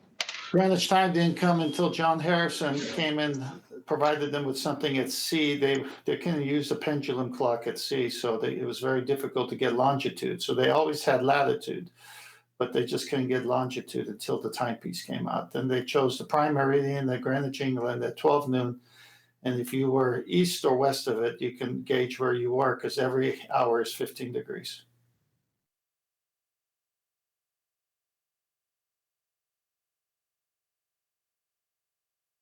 Very good. Let's cover that on Sunday as well. You just proved the globe. What? I was just making a thumbnail. No. What? That is what the guy I was talking to yesterday would have said. No, because they treat the prime meridian as a great circle. That's what was said to me. I'm telling you. That's what the guy said. It proves time proves the sphere. No, just look, 12 noon in England is 12 noon in England. That's where the sun is highest at the zenith position. Okay, well, when that comes around my way in California, it's 12 noon for me. And so I've got to go figure out, wait, 12 noon for me, and then do the work in the tables to know how many degrees I'm west of England, because they're before me.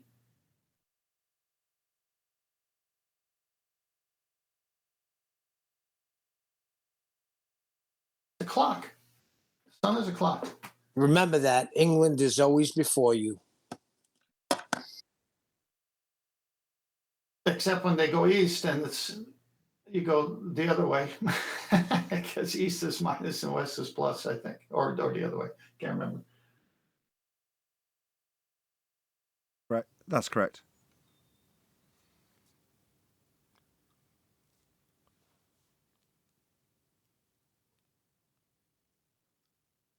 Wow, this is going to be a slow end to the show, isn't it? Well, where's Mick Toons? I thought he was coming in today. And yesterday I thought Virus had something. I guess they really don't want to come. Because if I had a proofsy, I'd be banging down the door. Well, they know if they come. It's a charade. They're going to get asked. If they're here or not here. Go on, one of you. Got too many people. Go on citation. Go on citation. I was just saying, if he's here or not here, what's he going to present? In a post hoc model? I want to know. That's why I want him to come here. This is the problem. No, Neil wants to know. Neil. See, there it is. That statement sums it up. That's why you're on those other channels watching the fundies and getting annoyed with them. You want to. No, I want to see them come here. I want to see what they got. They got If you nothing, say Neil. you got something, it doesn't matter. But if I say I got something, I'm going to go there and take care of business. I'm exposing them right now because people are going to hear this. In a few days, they're going to hear my voice. Say, what happened? I thought you had something and you didn't come in. Okay? Well, like you said, Neil, when you have something, you go because you got it. They ain't got it, they ain't coming, and you're instigating them to come because you want to show the falsehood. Yes, come on over. And I don't like the fact that you sneak in the last few minutes and then you bitch and moan and complain that you were on mute. When Paula said he waited for the last minute to come in, everybody's on mute when they first come in. So I'm just exposing them right now. What do you expect from McBooger Eater? What do you expect he's going to do? Besides picking his buggers, right? What he's going to do, he's going to present Frodo Baggins' argument. That's all he's going to do. Well, if he comes, we might get a snotty argument out of him. Yeah. That's what I'm saying. You already seen the argument. It's from Frodo Third. Right? I just think he wants an excuse to have said he's been on, but he was kept on mute. Now he's got what he wanted. So if anyone says, you've never been on Nathan's show, yeah, I have. He just never took me off mute. In fact, when I got there, he rounded out early. That's what he wants to say. Well, let him. I don't care. Okay, but me saying this exposes him. People are going to hear this. They're going to hear the truth. Oh, that sounds good. Yeah, expose my audience to this individual, Neil. No, to his lie. Does he still have a channel? Yeah, he does, yeah. After that numpty, after McBooger Eater's numpty clip, is that all his subscribers retarded? Yes. That's historical. What's he famous for? Eating his boogers? Besides that. Neil subscribed. No, I'm not. What? And he did give Alwyn a Bible, so he's okay for that. You what? He gave Alwyn a Bible? Correct. No one going to fill me in on this slightly peculiar. What?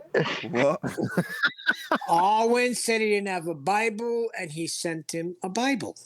I don't have a Lamborghini, MC Toon. Years ago, though.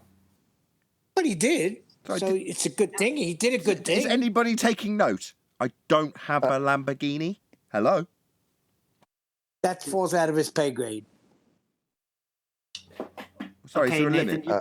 I need an oil change for my Acura. Yeah, I'll go. I was going to pitch lower too, Chocolate. So is there a level that we can pitch at MC2 for free stuff? That's what I'm saying, man. Like, what we got here? What are we working with? It really has been a tough January and February. So, you know, I'm not below scrounging to MC2 for free stuff. Not at all. McToon could easily buy you a Lamborghini after he completes my 1 nonillion challenge, which is, a super big number. All he has to do is tell me how much blue a curvilinear radius of a circle has. True or false? Yes or no? And his name's not McToon. It's McBooger Eater. I also like to put this, that 10th. Remember the diagram that you put in Skype? I sometimes try to put the diagrams you put in Skype into Discord. So I said, this is from 10th, and I put it in there. These numpty dipshits think they started dogging out the diagram. I said, it's your model, you freaking numpty dipshits.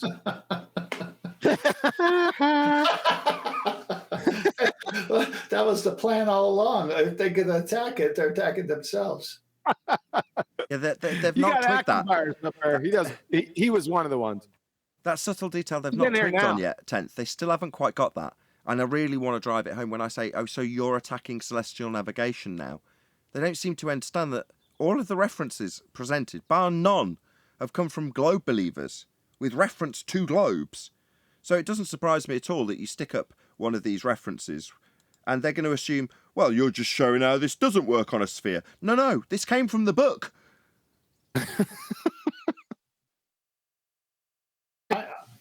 They said, where's the 90, QE? Oh, I love this argument so much. You buddy. No, it's crazy. I mean, remember the one with the teeter-totter boat? And people thought I put that there when it's actually from the navigation YouTube channel, and he put it there. Yeah. We're getting the same in comments from yesterday's show. That was a new diagram from yesterday where you show, and the description is, look, we've got this great circle route, and look, this is how it comes out as a dotted bent line. But actually, we're going to use the 90 because that gives us 90, that bent line. In the description, you're like, my God, this is really overt doublespeak. And check out the diagram where he's got 90 labelled with a square against a curve. It doesn't even make visual sense, but that's what they're showing. Have you got that? Just because, can you just repost that so I can throw it up now? You're talking about that little angle bullshit. It's got a literal depiction of a curved adjacent. So, but in the diagram, epic, because that's actually part of the publication, they've still got a square to depict that's going to give you 90. It's like, no, but suddenly it's like does not compute. You don't draw a square against a curved line. You don't do that because it doesn't make any fucking sense. But that's literally what they've done in the diagram. What I'm trying to figure out which one you're talking. I'm talking to 10th. He posted it yesterday. It was the Nathan, main bull. Nathan. Oh, I'm sorry.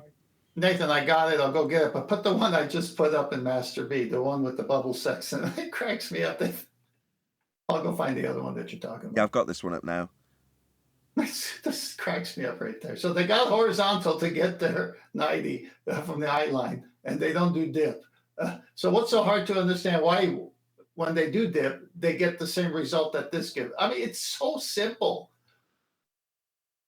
It's just complicated enough, actually. You say it's so simple. Well, if it was too simple, I don't think it would have been an effective argument, because someone postulated that it's too simple, therefore they can just hand wave it. Well, I don't think it is. It does require a certain degree, not a great deal, of intelligence to understand it, which is a good thing. It's not too simple.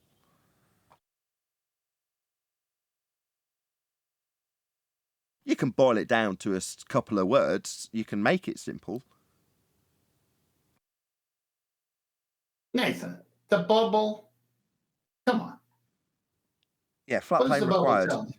Elevation angled by way of a false horizon, or bubble in this instance. Doesn't require any correction, any assumption of a sphere. No sphere is ever considered. You've just got a flat baseline to get an angle. And that's all you'll need. You'll move forward from there. Nothing else to do. Here you go, Nathan. Take over. This one. No, this isn't the one. But it's close enough for the purposes. So you've got 90 degree to this curved line. Well, it isn't. They've also drawn in the black line. There was another diagram that you had where they hadn't got the black line drawn in. They just got the 90 drawn in, meeting the curve. But don't worry, this one's good enough. It's same exact principle. It's another squaring of the circle where, well, it hasn't been squared, has it? It's a bulge in the middle that won't give you 90. But the description of how you're doing it definitely does use 90. That's why it's depicted. Are they still using the bulge? Bulge is Earth curve. Are they still using that nonsense? Well, you have to, yeah. I mean, that's part of their claim. Really? I thought McWest got rid of the bulge. They might not label it in their diagram, but the bulge, it's the tangent point, isn't it? It's the physical geometric sphere edge horizon. That's the bulge between you and the target. It's Earth curve. Just not labelling it because we point out they don't have a bulge and they don't have a geometric horizon. Maybe just a subtle relabelling can get around that argument, QE. Yeah. And ladies, they'll never have a bulge, by the way. Ladies will never have a bulge. That's good advice. I said ladies, the baltards will never have a bulge. No, you just said ladies will never have a bulge. That was the statement. Is it this one? I don't think it's this one. I'll keep looking for it. Ladies, there's a punctuation. Why are you guys making fun of Brenda? There's a punctuation mark there, Nathan. It's implicit. Yeah, but that's not how I'll show on the subtitles. I'll screenshot it for you.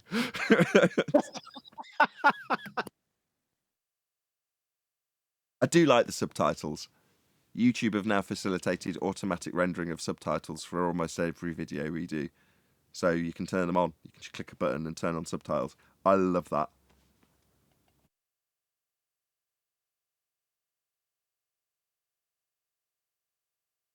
Is it the one I just posted in Master B or not? Let's have a look.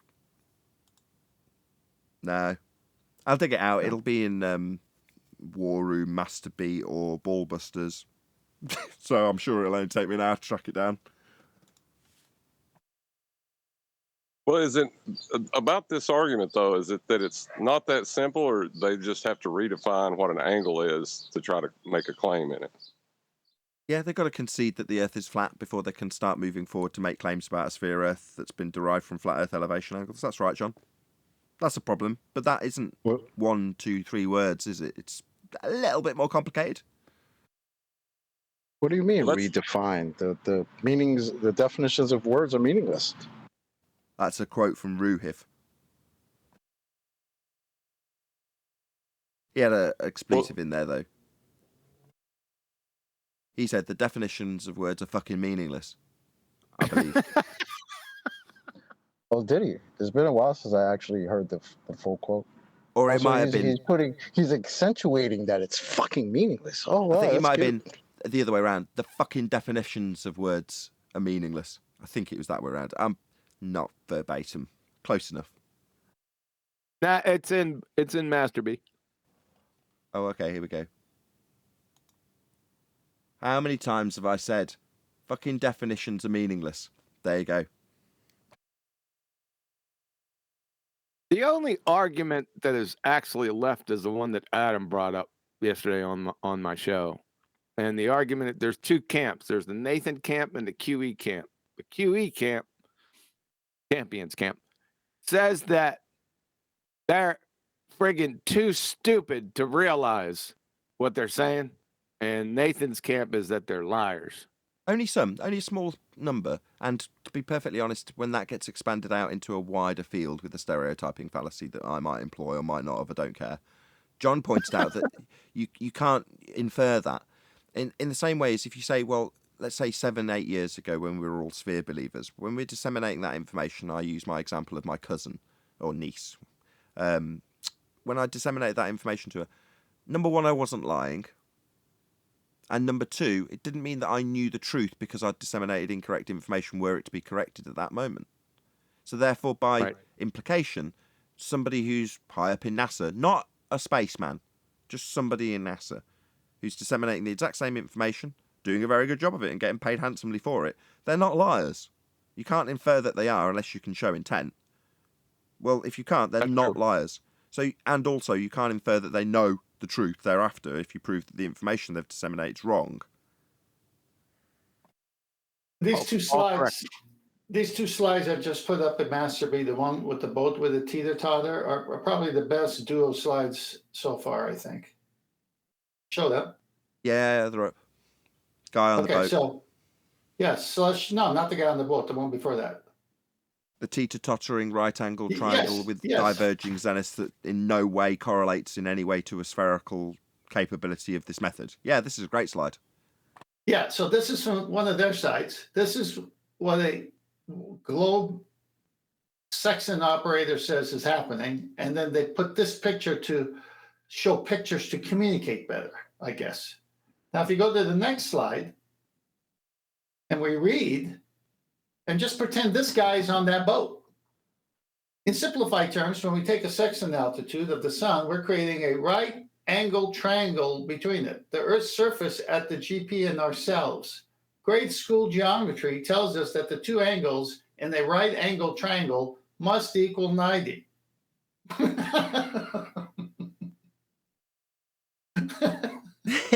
I know. When you show stuff like this, it does seem simple. You can't lie when someone says, so it's so simple after you read that out. Yeah, just go back to the other picture now after that statement and then leave it there and I'll read it while you look at that statement. Tell me when you set up. Yeah, I've got the teeter-tottering boat on. Okay, so now, in simplified terms, when we take a sextant altitude of the sun, we're creating a right-angled triangle between it. The Earth's surface at the GP and ourselves. Grade school geometry tells us that the two angles in a right-angled triangle must equal to 90 degrees.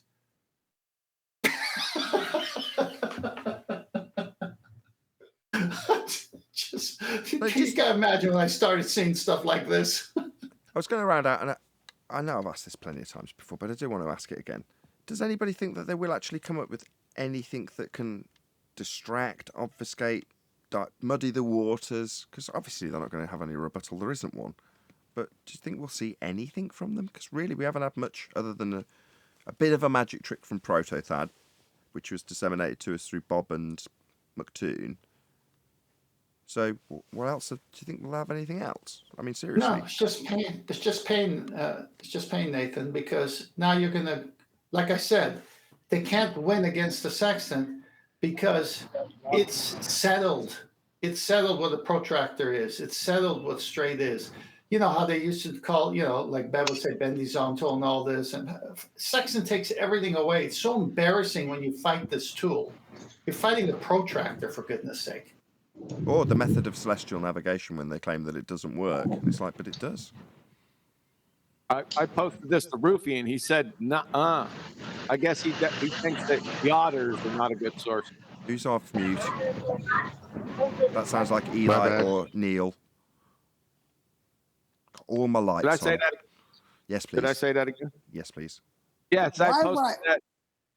Oh, Hold on, the person God. that interrupted you want to justify their interruption by being off mute. No, I don't. I want to correct Huey. It's called yachtsmen, not yachters. They're yachters. So I posted this yachter citation to Roofy. And he said, "Nuh-uh." that was his rebuttal. You're telling me he gave you a hand wave? Wow, great rebuttal. Yeah, it was in depth. So What let's rebuttal? see. Let's Hold see. on a What, go on, go on. What rebuttal could they give that wouldn't be a spade shovel in their own face? Well, you could say something like, "How many times have I said fucking definitions are meaningless?" And why am I still getting blamed for being off mute? I have not been off mute in at least a day.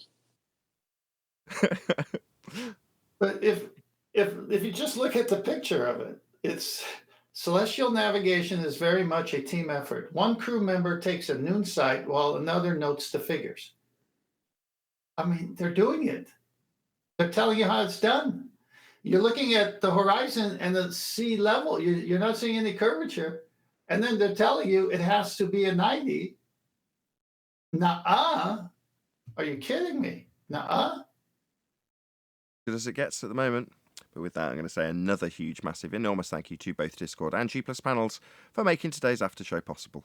Of course, a massive thank you to all of you in either Nathan Oakley 1980 or Nathan Oakley premiering streams for hopefully smashing the super chat, liking, commenting, sharing, subscribing, hitting the PayPal link because it's been a couple of hard months and all that good stuff. I've been Nathan Oakley and I will see you all in the next video.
What a lovely day!